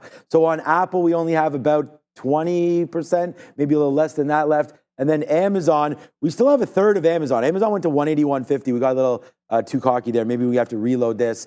I'm just a little bit, I got to wait for these hands to chill out a little bit before I start hitting keys like crazy. But Amazon did come back into the VWAP. That should have been bought. So strong names pull back into VWAP is exactly what I'm looking for. So I got to figure out why stuff like that didn't trigger for me. But Amazon back to VWAP was a trade. So I think we'll take that again. 180.71 as long as the market stays hot fire. Yes, sir. And if you like the show, as I always say, hit that like, hit that subscribe. I see a lot of people talking about Meta in the chat. If you want to engage in the chat, let us know what you're looking at. Let everyone else know what you're looking at. It's a subs-only chat. So hit that subscribe. Get in there. Speaking of Meta, it is looking pretty strong. Obviously, you're getting the market not doing a heck of a lot. We could take out that 19.9, but Meta's on the way. That 531 from yesterday and the day before, and the day before that is now cleared out. So just like with Apple yesterday, if one stock is going that wasn't part of your plan, but it's the strongest one, be willing to pivot over to it. Apple has not broken that top yet. It's there, it hasn't made the break, but this looks like it wants to try to go in lieu of anything else that's happening. So I don't know if you get back to 531, I don't know if you get back to VWAP, but when a consolidation happens, I'd look for the long. I just saw this in as poll. Are you here for DJT? I mean, not really. There's so much else moving, but you guys let us know, are you here for DJT? Personally, not myself. I think it was a fade when there was no news that I saw, but we'll see what happens with that stock. It's still up a decent amount and trying to pull back a little bit here. Macy's 15.25 or 15. That's the next place I'm going to look for the bounce. Walmart's still holding out. And back to the well, Apple stop is going to go back in. When it was down at 226, didn't have the stop break. Now it's the stop breakout. It's 227.5, or sorry, 25. That is this local high in here. I mean, it's technically 20s, but I'm going to have it at the quarters. I kind of prefer breakouts at kind of even type levels, even though 25 is not technically even. Yeah, so our breakout is in there already. So we are getting ready to take that break on Apple. But you know what, guys? We're already long Apple. We're already 75 cents in the money on Apple long. And then there goes Amazon right back to the upside again. I was actually thinking about this break on Amazon, 181.50, just for a tester spot there. I mean, I love the VWAP dip buy opportunity. We do miss that dip buy there at 180.70. And I think we could still break higher. I mean, I feel like I should just be trading the futures again. But we called this kind of a move, and it happened almost perfectly down into this area. And I was like, if we break, we're in trouble. But we hold. And then once we hold, we go right back up to the high of the day. So let's shout out there for anybody trading on the futures today. I think if you had that sort of a game plan, then you win again on that one. Here goes Amazon. Here goes Apple. We're starting to really start to rock and roll now for these longs. Then, you know, the other long that we called that we should have taken, that we just chose others, was Google. And we talked about this, 164, 165. It's written down 164 right here. Wow, we are really cruising right now. We talked about yesterday not really having any green traders. Today, much different story now as we get a little bit higher up. We've already made back more than half of what we were down yesterday just on these two trades. So, I mean, this is what we're doing. We're going to look for more now, though. 181.50 trying to get going through right now on AMZN. So, hey, man, party on, Wayne, because this move right now is extending through 181.50. It's $1.50 or so off that 180 level. It's Amazon, and it is your trade of the day.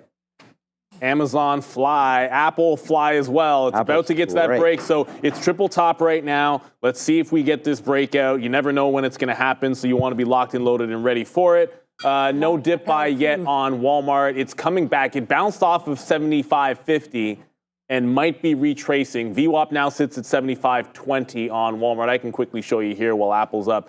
VWAP sits at 75.20. Long here at the 10s. Looking for a break of the high of the day or a dip buy to continue the trend up. It's actually at the point now where you have an upward trend line which is formed this morning. So I can do that and say if we hold trend, that's also holding on to VWAP. That just makes me like that dip buy a little more. Always going to have eyeballs on Target while this is going on here in Walmart. So this is Target. I like the fact, I was saying Target's pulling back. Let's see what Walmart does. Target loses VWAP. Walmart holds on to it. That's a good sign. But I like the fact that that happened, but in the back of my mind, I got to look at this and say they're selling off Target, possibly just because it was up so much. Expected move was 8% on Target. It went to like 16. So some profit taking coming in a little bit heavy on Target. AMD's nowhere near my resistance for a short. We still like it at 158. It's not at 158. Next trade, I think, is going to be an Apple break. But if we're waiting for it to break, we have to be patient. It's now set up a little bit of a channel as well to the upside. So we'll have a look at this for the breakout that would happen in about 15 cents or so. If it does, my stop's going back underneath here to 226.95. Just the local high prior to the break. Always have it to find out before I get in. I'm just writing some tweets down here because we really nailed these trades today to the upside as they continue to go. It's Apple, it's Amazon. It is great, man. Both of these trades, Dollar Club winners today. 2 trades, both dollars. This is how we trade. Go kill him, Adara. We have this number coming in here, the annual revision of the non-farm payrolls. We're just waiting on here at 10 a.m. Should be out. Not seeing this number coming here yet, so we'll come check back in on that. S&P 500, basically the highs of day here, pushing up above, out just more than a third to the upside. Retail, the theme of the day here, with lots of retail earnings and retail-related catalysts. But it'll be an interesting story after the close of some tech earnings, Wolfspeed, Snowflake, and also, of course, Zoom technology. So definitely something to keep an eye on here. We've got Target, of course, as mentioned, in this range of about 14%, finding a little bit of resistance at that 168 level on generally pretty well-received earnings report here, though guidance, aspects of the guidance a little bit weaker than expected. We have JD trying to curl back up here, still down about 7% in the day, with Walmart set to sell its more than $3 billion position in the company as it focuses on some of its own China investments. So what a day here, as we also have Jackson Hole to keep in mind, guys. Yeah, what a not today. I mean, who knows? Could be, who knows? What a day this is, man. Like, Amazon just ripped. We have Apple ripping. We have everything working pretty much to a T right now as we go, man. We have 2 big-time winners now. And we added to Apple. Not only did we add to Apple, we're able to get out there as well, near basically those highs, not basically, at the highs. We have 38s. We have some great fills there on Apple. 34s, sorry, is our best out. 29s, 30s, and 34s there for Apple. So it's not huge. We'd love to see this name run a little bit more. We'll hold on to some of this trade as it fades back in a little bit. I was looking at 226.50. I mean, that's where VWAP is. So if we do fall back into there, it would not surprise me one bit for AAPL. But there it goes, man. A banger of a trade there today. I don't have to talk about it too much more. Amazon's $1.50 in the money. Apple's a monster. Today, there, we pretty much made back now what we were read yesterday. So, I mean, that's, to me, this is win-win, baby. As Apple just continues to climb higher, man. We do fly high, no lie. And Apple, for sure, today is balling as it goes higher and higher and higher. Let's go, man. We're waiting in the 40s, high 40s right now to take yet another. Just tag 47. Yeah, that's where we're at. I'm actually at 47. There we go. We actually get 47s there as it rips through. Oh, man, this is a day. Yeah, I was mentioning because I got not the same fill. I think I got 45 or 46 in there, out in front of that 50. You do not have anything in the way of resistance until you get to this tiny wick at $228. And if 228 goes, I'm thinking round number 30. So the next out is in front of 228 because that was the last line of resistance. Oh, boy. Then you get all-time highs, which I don't think we're going to see all-time highs today. But if you get there, we do like it. So we're continuing this breakout play. There's still nothing happening on AMD. I'm going to get a dip buy, it seems, on Macy's in just a little bit. But I wanted to pivot, if we can, just for a second. Wasn't ignoring Meta. I said buy the next available dip in Meta. No available dip. Meta just continuing to fly. 1.9%. It's about to get to its top. $540 was a monster wall on Meta. If it gets up there, I think that'd be a good place to ring register if you happen to have this one to the long side. Meta flying with the rest of the market as Apple approaching this 228. I just got tagged at 227.70. I'm still looking dip buy back into 227. At least I have an order there. At some point, might have to move this to wherever it happens to show you the dip. So nice move to the upside. Yeah, it's getting colder and colder in here, but it's getting hotter and hotter as the market wants 19.9.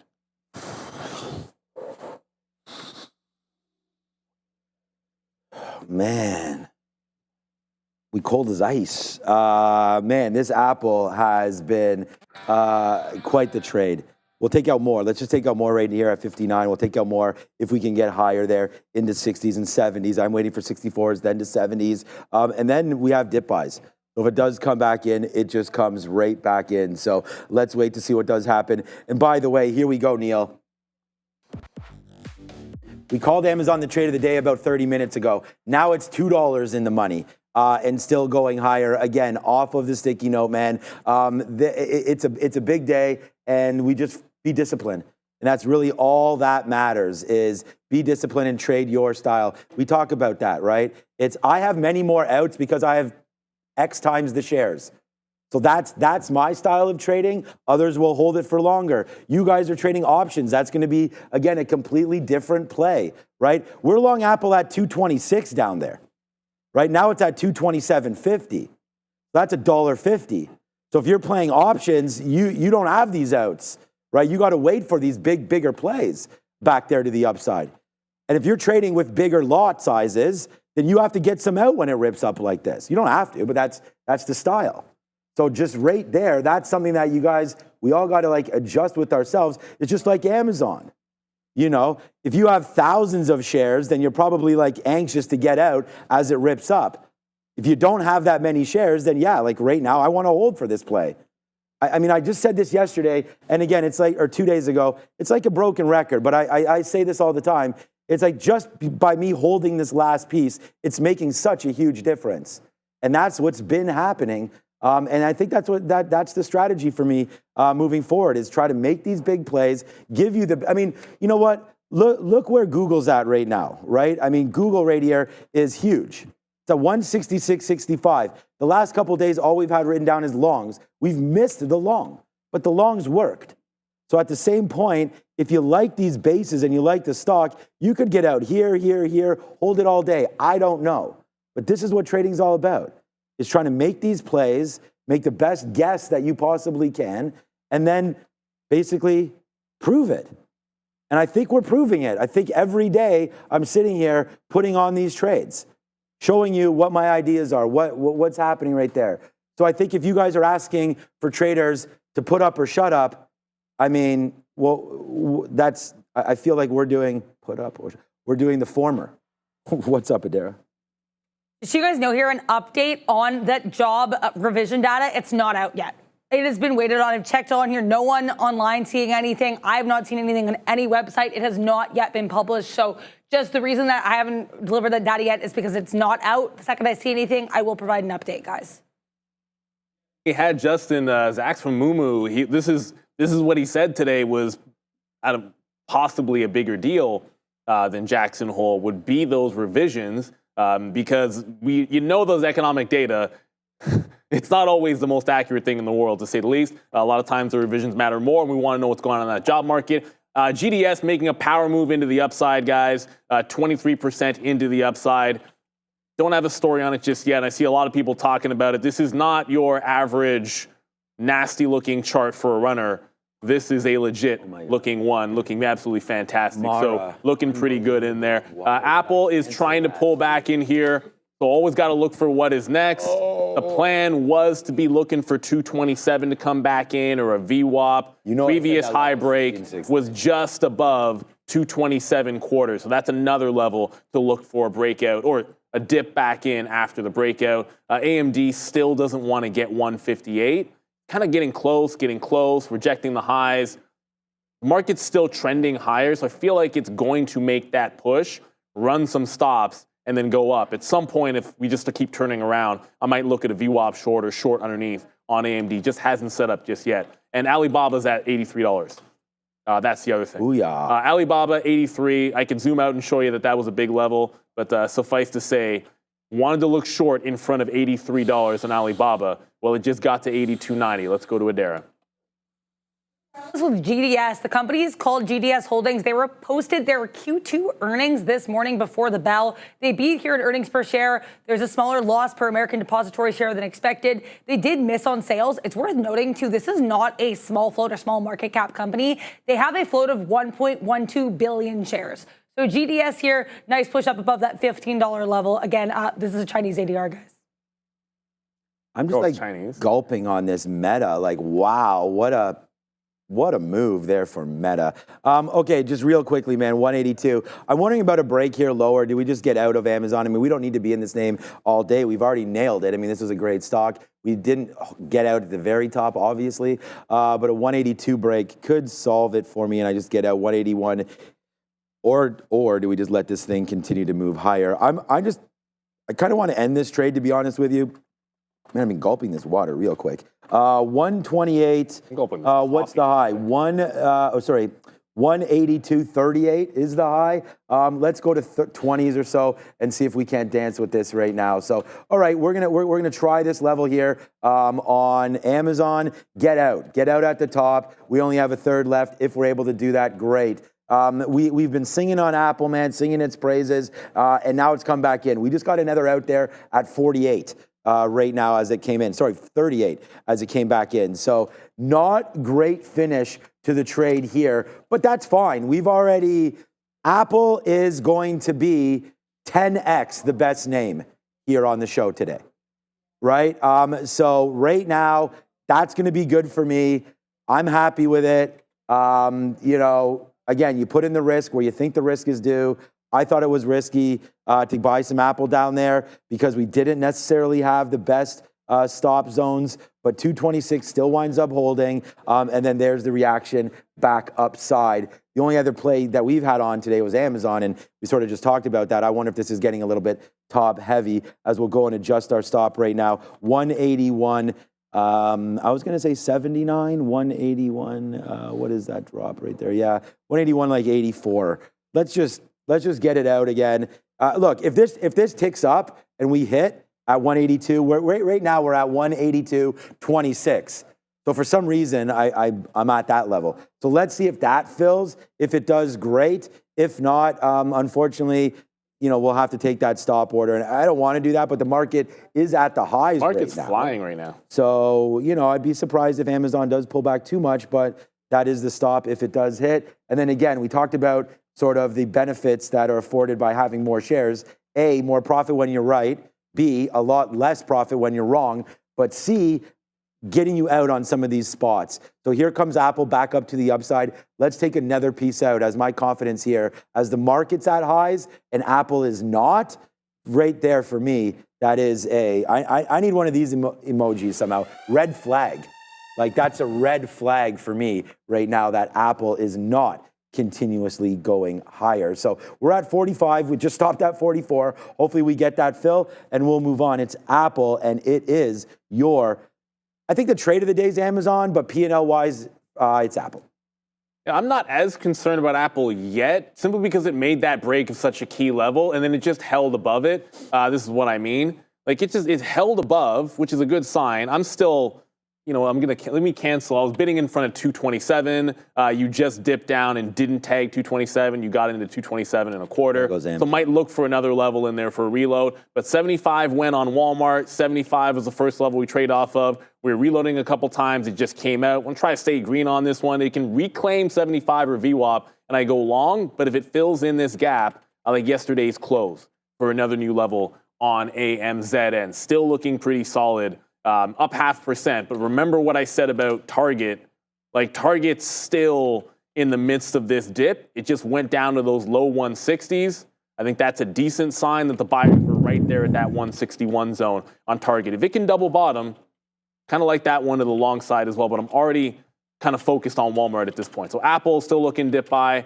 We'll see where we can pick it up. It's not for me to choose where it wants to bounce. If it doesn't want to get to VWAP, it doesn't want to get to VWAP, and you've got to look somewhere else. That might be where we got the break at 227.25. But as Sean said, market's at those highs and it's pulling back. Want to be patient. For now, I'm waiting for my level. BABA is going to be a simple one. Yesterday, we shorted it. It didn't get to 80, 83. It was more short off of the pre-market highs and holding VWAP. Today, I'm just giving it to this close. So if it breaks out a fresh high, I'm out and waiting for another opportunity because it's not quite at that close from last week at 83.15. So this is the resistance zone that I like over there in Alibaba. Still kind of looking at DJT to see if there's going to be a secondary play, but it looks like this one is calmed right down, just kind of hanging around VWAP. I didn't double check if we have to pay for locates, but if we do, I want them in the back pocket. So another, go for it, because I think that's definitely a mover, and we do have that poll out there right now. Look, man, I mean, I got to give a shout out to Patrick, because I canceled this Mara play, breaking through 1660. This guy over here, and again, I just trust me when I'm telling you guys, I see the way traders trading, and Patrick is trying to do things. So I really respect that. So shout out to Patrick there. All right, the next point I want to get at here was another pretty simple one, and that was just when I'm looking here at what we're doing for Amazon and for Apple. Apple just got I got to trade out of this a little bit here. It just broke 27. Yeah, Apple just broke down through. So I didn't even really notice that just happened. We're going for 226.50s right now, but I don't. That's it. Did we just get that jobs? I mean, I don't know what this move was right there. I'm starting just to piece out of this because we are starting to break lower. So we did not like that trade coming in right there for us on Apple. You never want it to come in and just punch you in the face like that. So we got to watch out here for Apple coming back in. We're waiting at 80s to get more out. But we did good getting out. Like we just, as soon as we saw that, man, we flipped out of that. We're still in some of it, as you can clearly see, but getting nervous there on that play. And this is what I'm talking about. Money, money, money, money. Any of us can make calls. Very, very easy to do. Honestly, you just hit the buy key. But this one right here, to sell out of your winners like that, I mean, we dropped through 182. Like, if I'm still in this, I have Apple problems right now, and I have Amazon problems. But we're out of it. So there's Amazon getting out. Like, that's how you... Hello, Jerome? Next time. That's how you save capital. You know, it's one thing... And this is why I try to tell you guys, like, we're going to be 2 for 2 today. On days like when we go 1 for 5, I'll tell you that too. You know, but this is the important thing to understand, is that when you have your winners, you got to take them. And that's what we did right there, because otherwise it falls back in. And I think that's something that I've learned a lot over the last little while. So, all right, there's Apple. It just came back up into this level. We're long here at 94. Let's put a piece out. Hey, man, if this spins into a money-making opportunity, then wowee wooey, that would have been such a great hold there on kind of BS, because I had no idea what was happening there. I checked, no revisions came out. So we pieced it out there on Apple. Now not by accident, but now we have a 10-cent winner, and it's starting to go back up. And our net right now, she'd be humming right now. So it's been, again, great trading here today. Thank you so much for watching. What's going on over on your side? So Apple, when that came out, I got off the bid at VWAP because I saw a big volume spike. I assumed it was the revisions.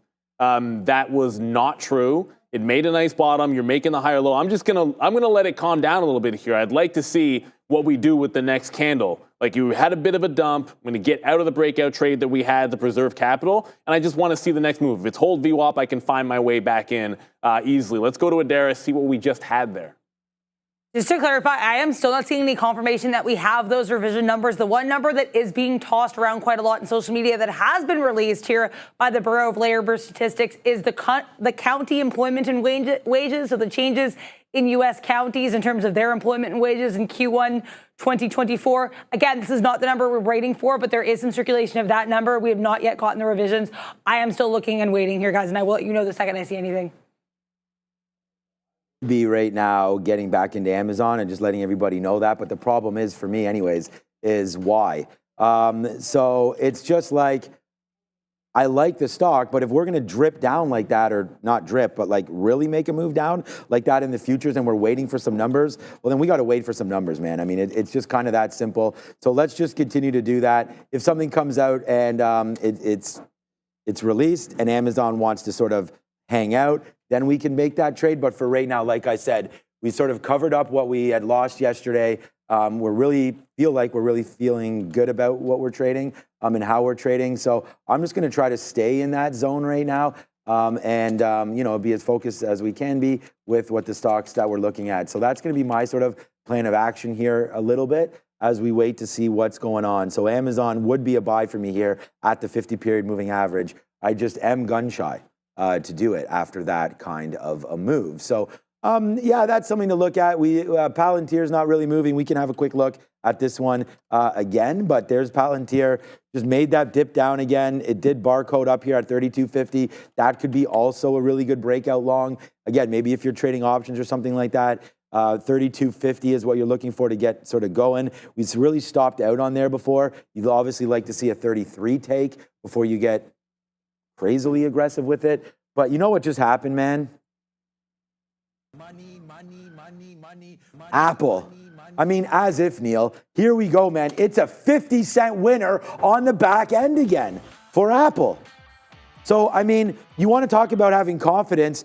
As we were in this trade, we were talking about it. We don't know what that was. Let's get a little bit out just in case we get burned. So you know what our little bit outs were? 10-cent hits. So when I blink and look up and we're now in 55-cent winners, it's all groovy on this side. So there goes Apple, man. Again, we'll go 2 for 2 today. It's a good day. Wish it was a little bit bigger, but again, that will come, man. That will come. So we'll just continue to do what we're doing. Put out the reps. You know, like we keep saying, put out the reps, go station to station, as Neil likes to say, and that's exactly what we're doing with our P&L. So here it goes, man. It's a nice move up for Apple. And again, Adam and everybody out there, you know, the Dollar Club gang, the Hold gang, the Real Trading gang, you guys know who you are. And right here, I hope that we're putting on a good display of exactly what everyone's here for, winning trades. Yeah, got to have a plan of action and wait for it to get there, right? If you like it, you take it. So we like Tesla 220. You know, Tesla finally did actually get to $220 this morning, so it bounced off of it. I did not see this wick in real time, so I can't confirm whether the bottom's underneath 219. Quite frankly, it doesn't matter. It just made a higher low off the 220 level. I jumped in, got it through the quarters. It's trying to get back into VWAP where I'm going to want it out. When the setup is like this, false breakout here, false breakout there, big V shape, I'm not thinking past VWAP. I'm thinking station here, now to station there on Tesla. If it gets to VWAP, I'll be perfectly happy with that. If you're wondering why I'm not saying much about Macy's, there hasn't been a big spike down into 15 even, and I'm looking for it to make a curl. So off the open, I want that first initial rubber band bounce, if you can catch one. So it doesn't happen off 15.5, it doesn't happen off 15.4. Now it's a bit more of a rounded bottom, and I might look for something of a consolidation long. But each time, the plan is to risk 5, 10 cents maximum because VWAP is about 30 cents away. So that's the plan of action. Doesn't really matter what you win on a bounce play here. It's relative to what it loses. So, you know, in this spot, when it only goes 10 cents, I only get one out because I was risking 10 cents. I only got 20% out, so that'll be a hit. But if it gets to VWAP, I want to make sure that it's a good enough exit for myself, and that means the setup has to be good on SSR bounce. Very specific play, and each time, fresh low, get out. No matter what, fresh low, get out. That's the way that I look at those plays, because ultimately you are catching a bit of a falling knife. Chip names are trying to get higher, but the one that's not going is AMD. So AMD never gets to 158, so I don't really get the short that I'm looking for. Double top, it's still looking relatively weak. Let's get some numbers from Adara. This one still feels like it's a short. Might not be at the level that I wanted. So we don't have an official publication here from the BLS, but we do have the Newswire saying that there's a 1.3% in the in U.S. employment here. Sorry, I'm just hearing in my ear as well. We have Newswire saying there was a 1.3% year-over-year increase there in U.S. employment. But again, that's just Newswires. It's not been officially published yet, so not sure if this is the number, but just that is the number circulating right now, a 1.3% increase there for the BLS revisions. Once we get an official publication, I will let you guys know to confirm. S&P 500 making quite the big move back up there near highs. In terms of small caps, we have Revelation Bioscience here. This one actually halted right now after getting a nice little volume pop. No news on this, but it has run in the past. It does have a market cap here of $1.7 million, share float of around 1.6 million, so pretty small share float and market cap. We have SDIG here. This is Stronghold Digital Mining. This one's set to be acquired by Bitfarm, so good move up here for SDIG with a 4.5% short float. Last but not least, SMFL, Smart for Life here, up more than 100%, though removed from its highs of days, saying they're negotiating the acquisitions of 4 targets here in the health and wellness space. So keep an eye on those. I will continue to be watching out here for these BLS publications. I'll let you guys know. There, I'm going to try to show a little bit of Microsoft up here right now. Just waiting about this 425 area. So it just wicked high up there, 425.05. So we're short 63s. We tried to get shorter up there. I'm actually waiting at 70 right now. We could easily get that on a bump up. And then if we can, thank you so much, Rob, for that one. This guy always gets me the most creative cups. I like that one. Thank you, Rob, for that. As we have hot stuff right now. Hopefully this is really hot because, yeah, like we mentioned before. More warm. The thing is, like, Randy brings these coffees, and then 20 minutes later, we just get another one, and it's like, there goes half my cup, but, you know, we'll switch it for a warm one. All right, we are reloaded. We just got those 70s, and again, you guys want to talk about, like, putting on trades live in front of you and talking about the fills. Well, we said we're sitting at 70, so let's go see if we can get a little bit of a move down now for Microsoft. An area that I'd like to first start talking about, maybe 424.40 or so. So, all right, Adair, what's up? Another update here with regards to these numbers. We're expecting these initially at 10, the BLS revision. So we did see here on the newswire that U.S. employment rising by 1.3% in the year through March 2024. However, this is not the BLS release. Like I said, we're still waiting on that publication. That number coming here from the quarterly census of employment and wages. So again, 1.3% increase in employment through March 2024, according to the quarterly census of employment and wages. Still waiting on that BLS publication here. I'll let you guys know as the situation continues to develop. Yeah, obviously we're not getting much of anything by way of that. So, you know, stick it in the back burner and worry about it when it does happen. VWAP coming in to AMD. Still want to go short this. If it's not going to be 158, it's going to be VWAP. If it's trend down, the first place I look is going to be the volume weighted average price, and it's setting up underneath that as well. So it's looking like a downside play. Meta just tagged the 540 level, or what? Okay, 539.5. So remember, I'm like 540. If Meta sees that, I think I said this last week, if it sees it again, I'd be looking for shorts and a reversion up there. That's a pretty distinct move. Go to the daily chart. That's what $540 looks like on the daily. So if there's a shot for a mean reversion play, I think this would be it. It's got a lower high here at 538, and you have the top here at 539 and change. I'm on the offer of AMD. I haven't been picked up just yet. The other thing that's happening is another fresh low for Macy's. If it makes one more breakdown, that'll be $15. Ooh. I'm going for the 15 level if there is a break. It's SSR, so it's slowly moving down because people can't hit the bid to initiate a short position, which makes it move a little bit slower to the downside. But Meta just tagged the big resistance. I will look to short the lower high here. Just a reversion play. I'm not even sure it can get to VWAP.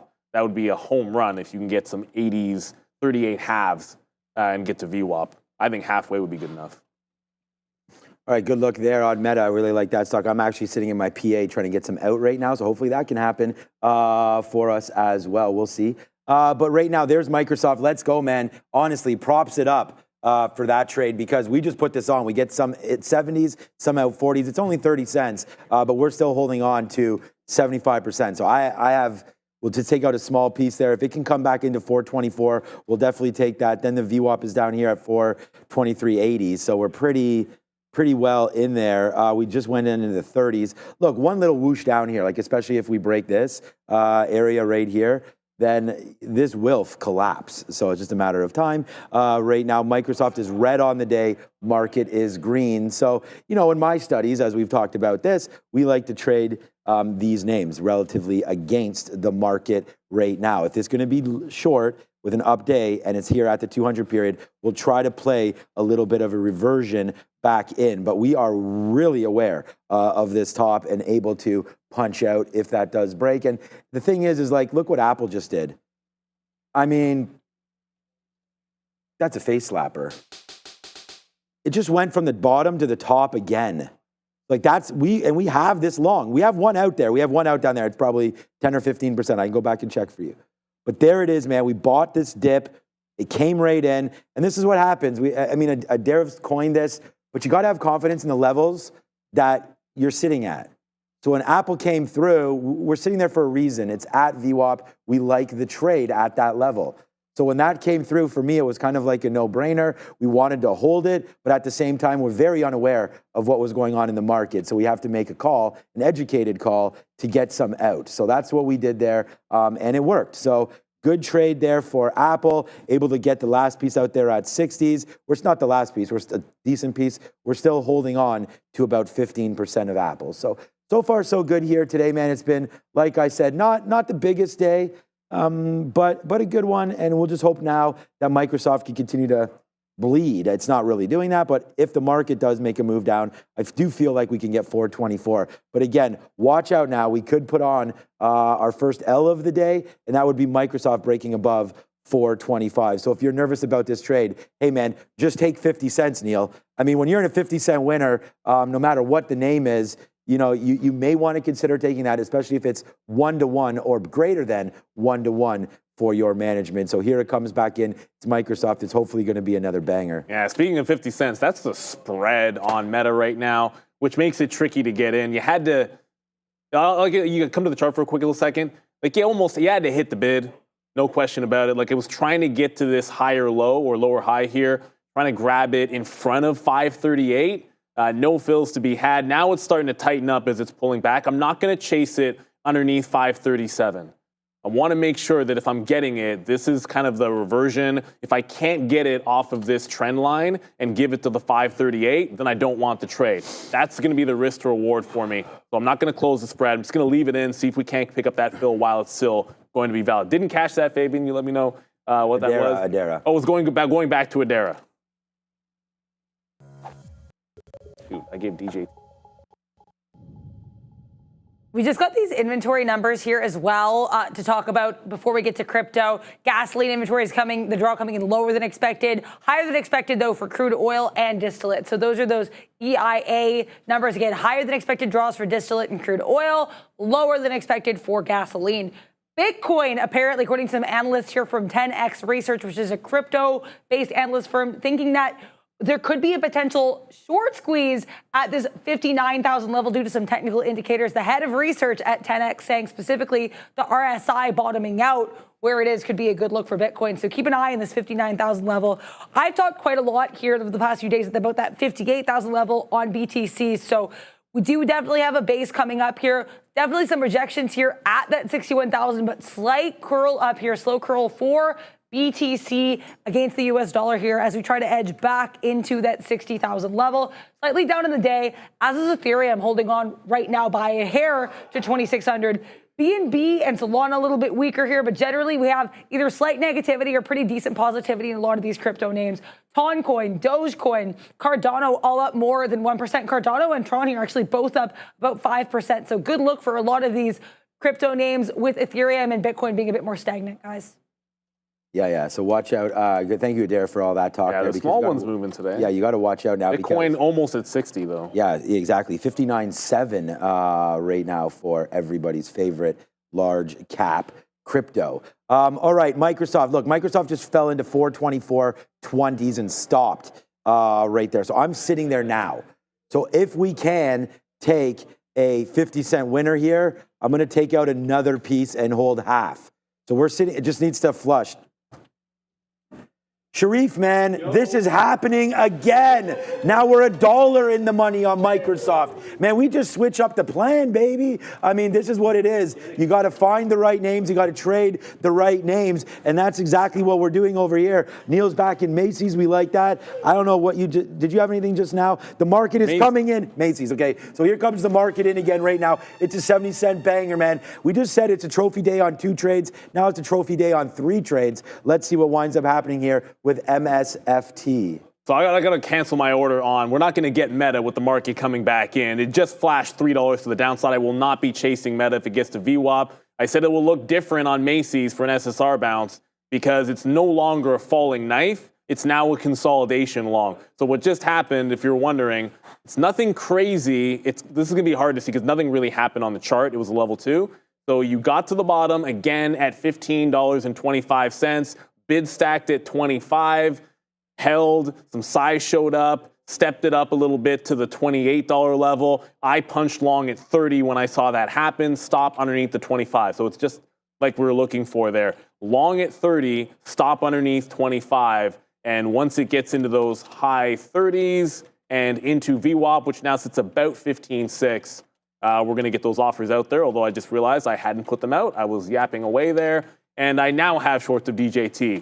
Accidentally gave them to another trader, but they were cheap. less than 1 cent per share on Donald Trump Jr. No news on that. I do want to find a fade on this, but VWAP retracement trade for Macy's here with the market pulling back in. Gimmick trade gets to VWAP. I'm out of everything but 10% and then hold the rest for the dream is the plan of action the whole way. Let's go to Adara. Got more numbers? We did get finally here, half an hour after they were expected. We do have the BLS employment numbers here. That's that estimate we were looking for. So the preliminary estimate of non-farm payrolls benchmark revisions apparently would cut the March 2024 level of employment by 818,000 or 0.5%. So this preliminary estimate actually cutting the level of employment we had in March 2024 by 0.5%, roughly 18,000 jobs. So to summarize here, payrolls seen revised down by 818,000 jobs in this preliminary revision. So downward revision here for the BLS payroll numbers. Thanks for bearing with us. That is the official number as released by the Bureau of Labor Statistics, coming out again half an hour later than expected. 0.5% downward revision, guys. All right. For me, it didn't really seem to do anything to the market there. We did get a little bit of a move down and then a complete retracement back up. So for me, all good. And I think you got to take advantage of those kind of plays, right? So we'll talk about that with Softy and whatnot. But there's the play here trying to come through again. So it's Microsoft and it's trying to make that move. So we'll wait to see here what happens to the downside. But that revision's now in. So now we can maybe go back and have a quick look at Amazon and see what's flying off through that name here. Amazon 181. So there's that bottom. We almost get to the 200 period, but don't. So that would be a level of concern for me down there at 180.50. If we can float back to that, that would be good. Apple did dip back into the 227, but right now Microsoft's all the way back up. So let's be careful. This could take out that high. I know Neil was looking at Meta there on that little bit of a move. So now we'll wait to see what this market wants to do. Now that we have that revision number, it's not looking super interesting to me, but we're still holding the short. So right now, my biggest position by far, it's not by far, I mean, it's just this notionally on Microsoft is a $400 name. So this is going to be a little bit more of a concern than Apple, but Apple is trying to make a move back up. We just bounced again. I should have got reloaded there, did not. So my mistake there on Apple, but we'll see what happens now with it moving back to the upside. It's going to get to that high. I'm convinced. So. Well, the way I look at it is, if I got out because I thought we had the revisions number and I wanted to wait to see the other end of that trade, then I don't get back in until we hear it from Adara. So, and ideally, the best, look, I don't get a great price here. I got 227.11. Ideally, if you're sitting there, finger on the trigger, the second you know that it's out and the stock starts bouncing, you get it right through VWAP. And you get like 90, like in here, like 90s, which you can clearly see I don't have, but you try to grab it. Here's the top.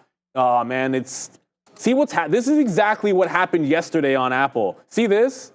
All this nonsense at 227, it's exactly the same thing at 227.5. It's getting to this zone, and the sellers are just stepping right in here. So I'm going to listen to that at least a little bit. I'm going to get out, wait for a VWAP or trace. If this is what you're doing on Apple, the trade yesterday on the long was to go long into 227. Buy the dip, get out in front of 227, not some of it, but all of it, and then wait for the next available dip, and then do it again and again and again and again, and at the end of the day, you didn't quite get the top. So if Apple's going to do that, then I'm going to buy VWAP and sell it at the top now that we have the numbers out. Macy's is going to be a slow grind, it seems like, on the way to VWAP, but as I said, VWAP is the target, then we hold on to some. The stock is not healthy, right? Like, let's be real. It's, like I said, it's a gimmick play. It's a bit of a consolidation level if you like it. I think the bigger one would be at $15. But as an SSR bounce goes, I just want it back into that 15.60 and we'll be happy. So we'll see what happens with this Apple. If it was a wrong call to get out and wait for the next dip, then be pie in my face a little bit there. But I do like Apple to the long side. I just want to respect this triple top. Even on the 15-minute, like you can see the resistance up top. If it breaks it out, maybe just take a long break at 228, which actually was part of the plan, that no matter what happened, if it ended up breaking 228, I wanted a long breakout through 228. So we can play this a lot of ways. Yeah, we're playing this a lot of ways as well ourselves here as Microsoft gets taken out through 425. But then I sort of saw the futures there, and I said, if I do think that move again, Adara brought that number to us, and all of a sudden the market just bumped like that. So we were saying like, oh, nothing's really happening. Then all of a sudden something happened. And when something happened, boom goes the dynamite right there to the upside. So we'll take a hit on Microsoft, but now we're flat on it because we're short now at 425.56, playing off of 426. So we're trying to give ourselves about 50 cents worth of room as Microsoft comes in. We're now bidding 70s down here to see if we can get a fill. That's kind of where this top has been. That top was 75, 76. So that's actually where we're bidding. Actually, I'm bidding 71s. Maybe we'll just go to 80s just in case. I mean, we're pretty close to 80 right now. Maybe we'll get this on a push down. Come on, Microsoft, just one more time, baby, if we can get it. We did not reload Apple, but like I said, Apple still 10x, well, not 10x, Amazon. So it's 5x Amazon, but 10x everything else there. We only have Microsoft on board. So this name, again, if we can get the fill at 80, then we'd be flat on this name. We are risking it now up into basically the high of the day. So into what we've been seeing in the pre-market right there, 426. We'll just try to take advantage of that move. And again, you got to be able to read tape. We talk about that all the time. And I just think that's something else that I like to do. That's sort of where I started. So, watching out for that. You got to be watching stock. But reading tape is really a lost art because it doesn't really matter anymore in the sense that there's so many dark pools. Like everything is D's. And you could fade out all this. You could sort of, at least in P Pro 8, which is the real trading software that we're trading on, and I know Obi does this, you could filter out some of these dark prints and only look for ones that are certain share sizes. But for me, I just keep it 100. You know why I want to see it? Yeah. So two things. One, because if you've been watching tape from back in the day, like when I see a bunch of P's or a bunch of X's, like Edge X is, well, it's K, but or NASDAQ is T or Arca is P, like I can see it spitting through a real gateway, but I also want to see when there's a ton of dark pool printing at a certain level, right, or like a programmed dark pool. I never want to take it off because if I see someone peppering in the dark or in the mid, I want to know that that's going on. So I know sometimes it doesn't help you. Like if looking at Macy's, I'm only going long when I see the real buyers step in above that 25. It's like P's and T's and that stuff. P's and Q's. But if we're sitting there and there's a program buy on the D's, I want to see it. I don't want to be missing out on that. You can have two time of sales up as well. Some traders will do that. One with them, one without. Always with Adara and Sector Watch. Quite a few green sectors today. It's actually interesting. We don't have any notably red sectors, just a lot of green here and some pretty flat as we head into near highs of day here after those downwardly revised BLS numbers here. Finance pretty flat. Finance may be the reddest sector here with a few red names. You've got Wells Fargo and AXP to the downside, but they're generally pretty flat. Health technology flat, commercial services flat, and health services. But in terms of strength, the biggest sector to talk about here, it has to be retail trade. Not one, but two very strong numbers here coming out of the sector. TJX up about 6%, Target up about 12% plus on their earnings. A lot of other names in the sector feeling those effects to the upside. Energy minerals strongly green here after getting those EIA numbers. Manufacturing very strong. Process industries, consumer durables green here across the board with some news coming out of Ford in their EV lineup. Worth noting here too, electronic technologies super strong here. NVIDIA and Apple both to the upside. TXN had a conference call yesterday where they had some well-received guidance, getting some positive analyst notes. So definitely one to watch out for. But actually more mixed though on the technology services side of things, other than some strength here in Meta. Worth noting here, we do have some tech earnings on watch too with Zoom and Snowflake reporting after the bell. So could be an interesting sector to watch today, guys. All right, so we're going to take an L here, it looks like, anyways, temporarily on Microsoft because we're going to break. And it looks like it's going to go breaking through 426. We're short now at 425.60s. So it's a 20-cent hit if you want to take it out now. I'm not going to. I think we'll hold it. It's only 10 cents from now. Let's see if this wants to go higher or not. I'm not even bidding anything till the 50s, but there it goes. Did not break, came close. Watch out now for maybe a false breakdown. But look at this, there it goes. Now it's going to go, nope. But at the end of the day, the market's ripping. I mean, you're up 1% right now. Almost all we had written down was longs today. here. And that's part of it, man. I mean, there we go. We'll give some back, obviously, on that play. But there it goes, man. Nice moves higher. We still have got Apple. Apple is $1 in the money. Again, we should have had that reload. I know Neil did. That was a good one. But there goes Apple. Huge. And we still have this. So that's a good play. Yeah, but I got out. So it's half a dozen. What's the saying? Half a dozen or whatever. Yeah. And then Amazon right now trying to go as well. So that's another one right there. NVIDIA broke the top. Oh, I still have NVIDIA trying to break 130. What is that? I like the 130 break on NVIDIA as well. I just kind of feel like I'll be mad at myself if we get there and I haven't gotten along yet. So like there's breaking 130 or there's finding along on the way to 130. Because if we're going to hold and test 20,000, if we test 20,000 and NVIDIA doesn't get to 130, I will be absolutely surprised. What's the scaling on this? Here we go. So 130 up here. There's plenty of room. We got $1 to go. Previous high 128.85. Like there was no chance at the bottoms on NVIDIA. So 126 didn't come into play. I actually had a 124. I don't even know why I thought that. So let's look for the next available dip on this stock. Apple, I don't know what to tell you. So I got out and then it broke higher. This is not, like obviously, this is a breakout order, right? So I have a stop order if it breaks 228. Like I'm not bidding just floating above that price, otherwise I'd be long. If it breaks 228, I'm looking to go long or play the next available dip. But I don't think VWAP is going to be gracious enough to give us a fill at this point. So this triple top, let's just look there. It was 227.5, 227.60. If it holds that bid, look for the dip buy at that price. As we also look for a dip buy in NVIDIA, which is flying along with this market. So Apple, NVIDIA, those are the places I want to dip. Macy's probably shouldn't care about this. You know, it's just an SSR bounce play. It's not a good stock, so leave it out for the market move. All right, here's NVIDIA trying to hold 129. I want a long where I can have a stop underneath 75. So if it fails 29, I'd look for some liquidity in here and a bounce in front of 75, or just a long if 129 holds on its own. Okay, so we're not doing a whole bunch of things right now. The trade that I was thinking about was right here, right now, and that was going to be Amazon, but then it kind of faded off of that 181.75 break. You know, we keep on bouncing off in and around VWAP, so that's kind of concerning to me. I would rather it have made the move up. What did NVIDIA do? Sydney Sweeney is going to be some kind of ambassador for Crocs. So what's the short float on Crocs?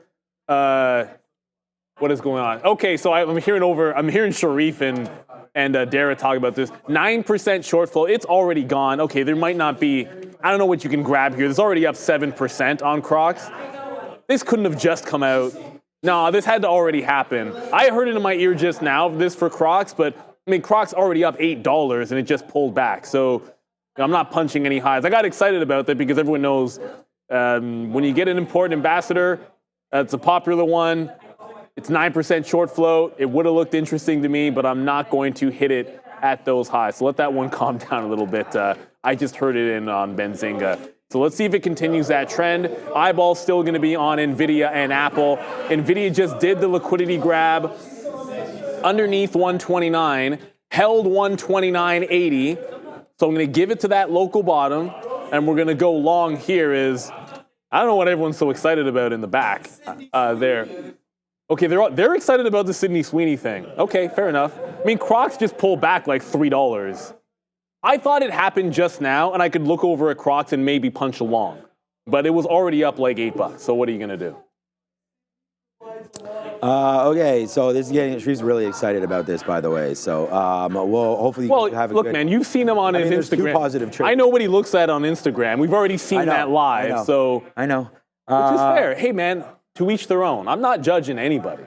Yeah, we're not trying to blow up Sharif's Instagram over here. Neil's blowing up your Instagram again. I didn't say it. Okay, yeah, I did say that, didn't I? Okay, so right now... It's not a bad thing.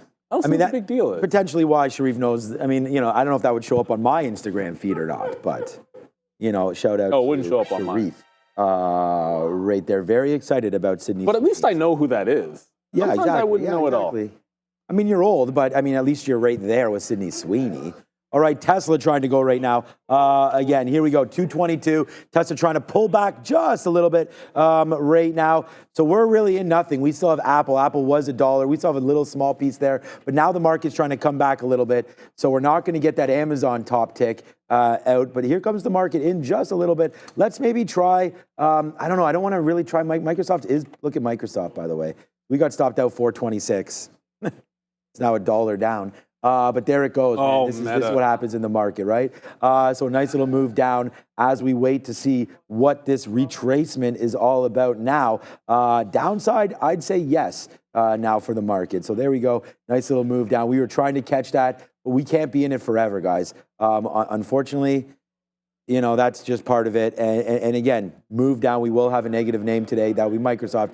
One win for Apple, one win for Amazon. I mean, Apple's huge. We don't have to talk about Apple too much. We've already said how great that's been. Amazon pulling now into view up and breaking lower. So we do have a little bit of a worry spot here for me on Amazon now trying to get lower. So we're not in this, man. We talked about it. Would like to take that break. I'm now going to cancel that break trade with only 10 minutes left. We're having a great day. It's been a tough one as I look, but I hope you guys are okay. We'll just continue to watch out to see if there's any decent trades going through there. Macy's on a rebound is probably a good one. AMD maybe something to look at with NVIDIA. So yeah, yesterday we really traded SOXL quite well. So that could be another name that we wind up looking at, SOXL.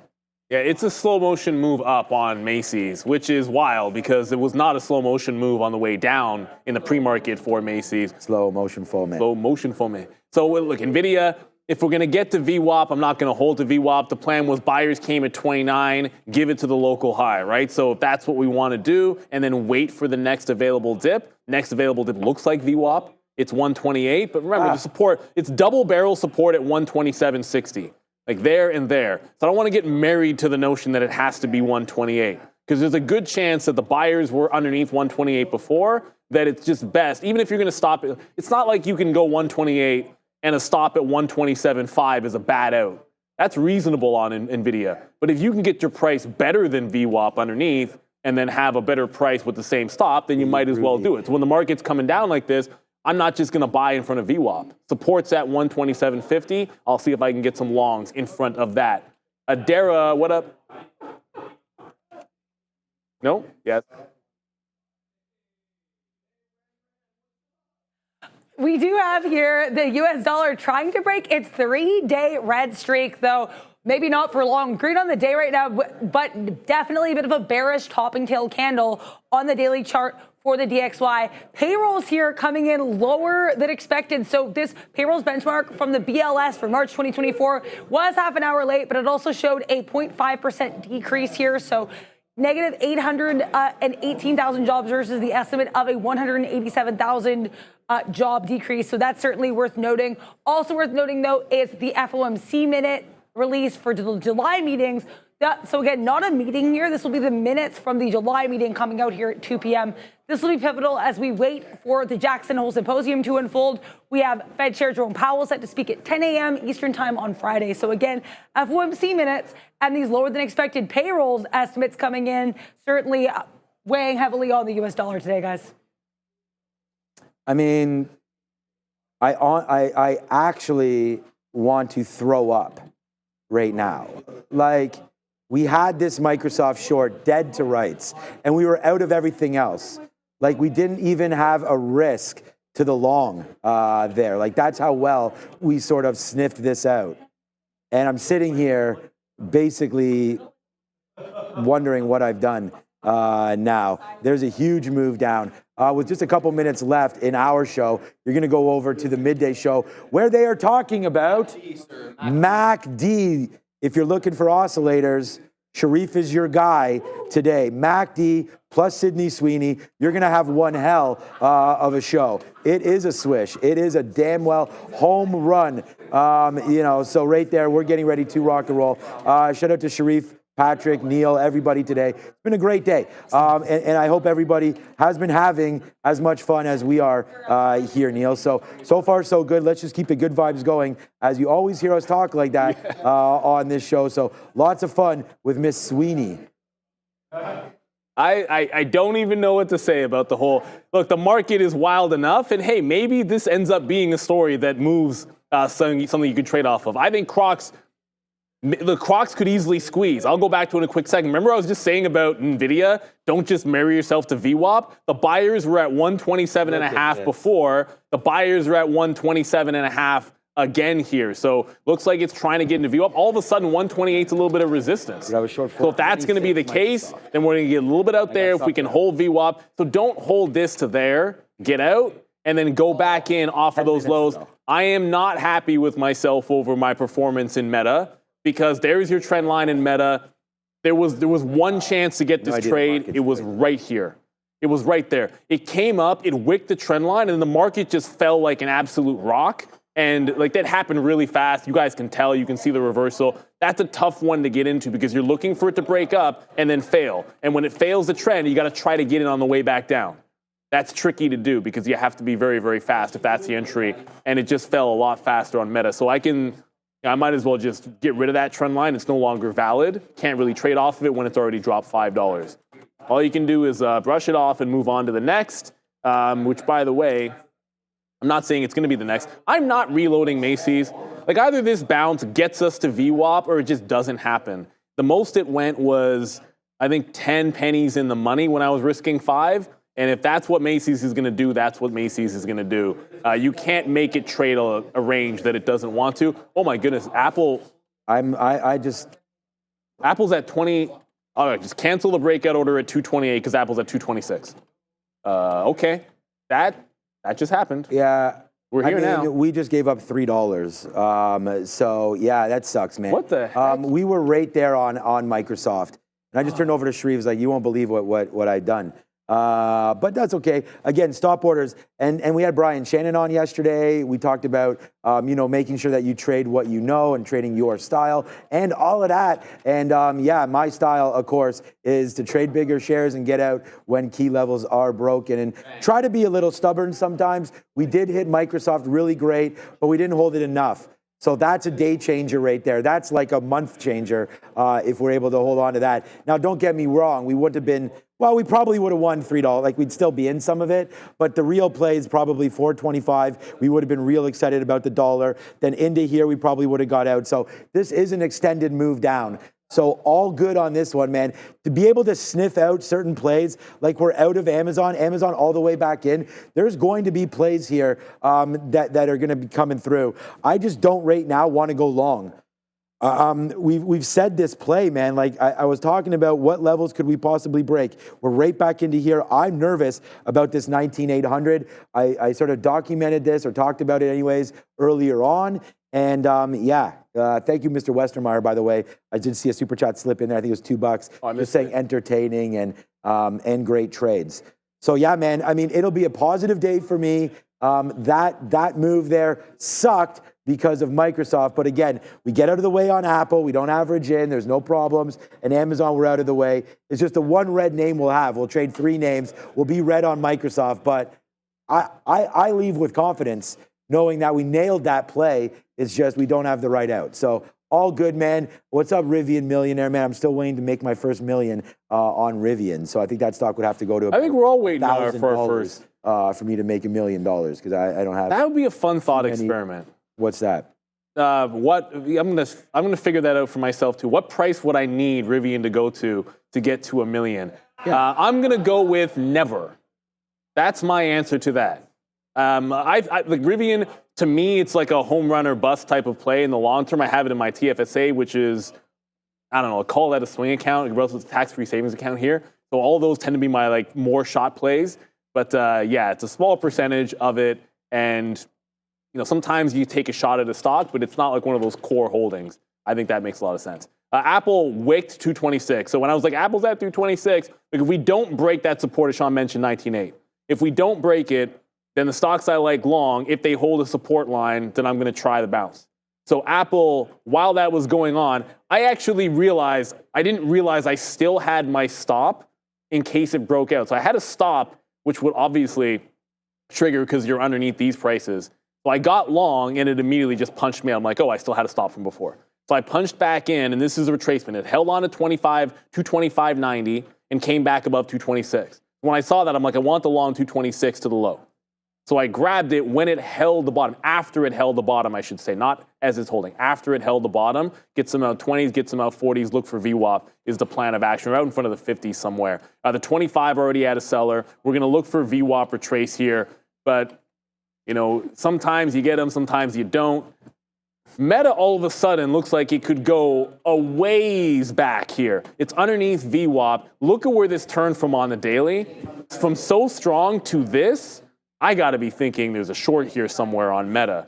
It's just a matter of finding it. The trend line, thought I deleted this. Let me do that again. That's now no longer valid. I didn't hit save. That was a problem. So it might be a VWAP short here on Meta. I'll let that one set up. But Apple bounce was the only play that we just got into off that 226. And the only key was I got to see it lose 226 and the buyers came right back in. That's the key. If that doesn't happen, I don't go for the long on Apple. Still looking okay there for now, but that's all temporary for this name. It just went from green to red. So VWAP or trace, and that's all I'm looking for. Look, we say it all the time on the show. Yeah, good analysis right there. Our water's already down to 2 o'clock. I got to run to the boys' room. Right there, we're almost out with only a minute left. Look, in continuing the good vibes, in continuing what the purpose of a trading floor is, I'm going to give props up right now. In second place, it's Big Patty Ice right there. And the thing is that Big Patty Ice right now, trading, I mean, I don't know. I'll say what stock. Normally we don't give out the stocks, but I'm sure he's fine with it. Mara, trading one name today. Here's Mara. And look, man, being in, there he is. What's up, Big Patty Ice? There it is. So give a wave, BPI. There he is. Other way, other hand. There he is. Yeah. Get focused, man. What are you doing turning around, Big Patty Ice? Focus on your game. Right there. But the idea behind it is that follow your game plan. If it's multiple stocks, it's multiple stocks. I've traded 3. Neil's traded 10. I don't know. How many? No, half those are buyouts. Okay, but how many other 5. ones? Oh, only 5 names? Okay, so we've kept them very, very in the pocket today. Neil's traded 5 names. I've traded 3 names. BP Ice 1 name. So this is the thing. Stay specific to your strategies, man. It's really, really working out. But let's keep on going with the good vibes, man. It's 11 o'clock. I'm actually really interested in this lesson. Of course, maybe I should say I'm interested in every lesson. Well, actually, there was one there that I never heard of before. Forget what it was. One of the Yesterday's. channels. Donkey and Channels. How did I dare remember that? But yeah. Okay, that was the one. But MACD is something that that is well talked about. I think we're all familiar with well charted, and it's something that a lot of people look at. So if you're interested in a lesson on MACD, which I know me and Neil are, then we're going to be paying close attention to what's about to happen. Thanks, Neil. Go Macy's. Yeah, thanks, Fabian. Go Macy's. Get back up there, Macy's. Shout out to Ramin, who's somewhere. Brendan, who will potentially be live from Jackson Hole or not. Shout out to Brendo as well. See if he can fit it Randy with the cameo today, Rob for the coffees, and everybody else, and everyone that's watching. Yes, sir. And Bears vs. Bulls, of course, who's there every single day, the best in the business. All right, everybody, let's keep on going. It's been a great day, and it's about to get even better, Neil. Yes, it is. It's the midday madness with these guys. Let's go. I got to use the bathroom. What is up, beautiful people? Welcome to How to Trade, formerly known as That Midday Show. That is your Grilladera right there in the gray suit. And I guess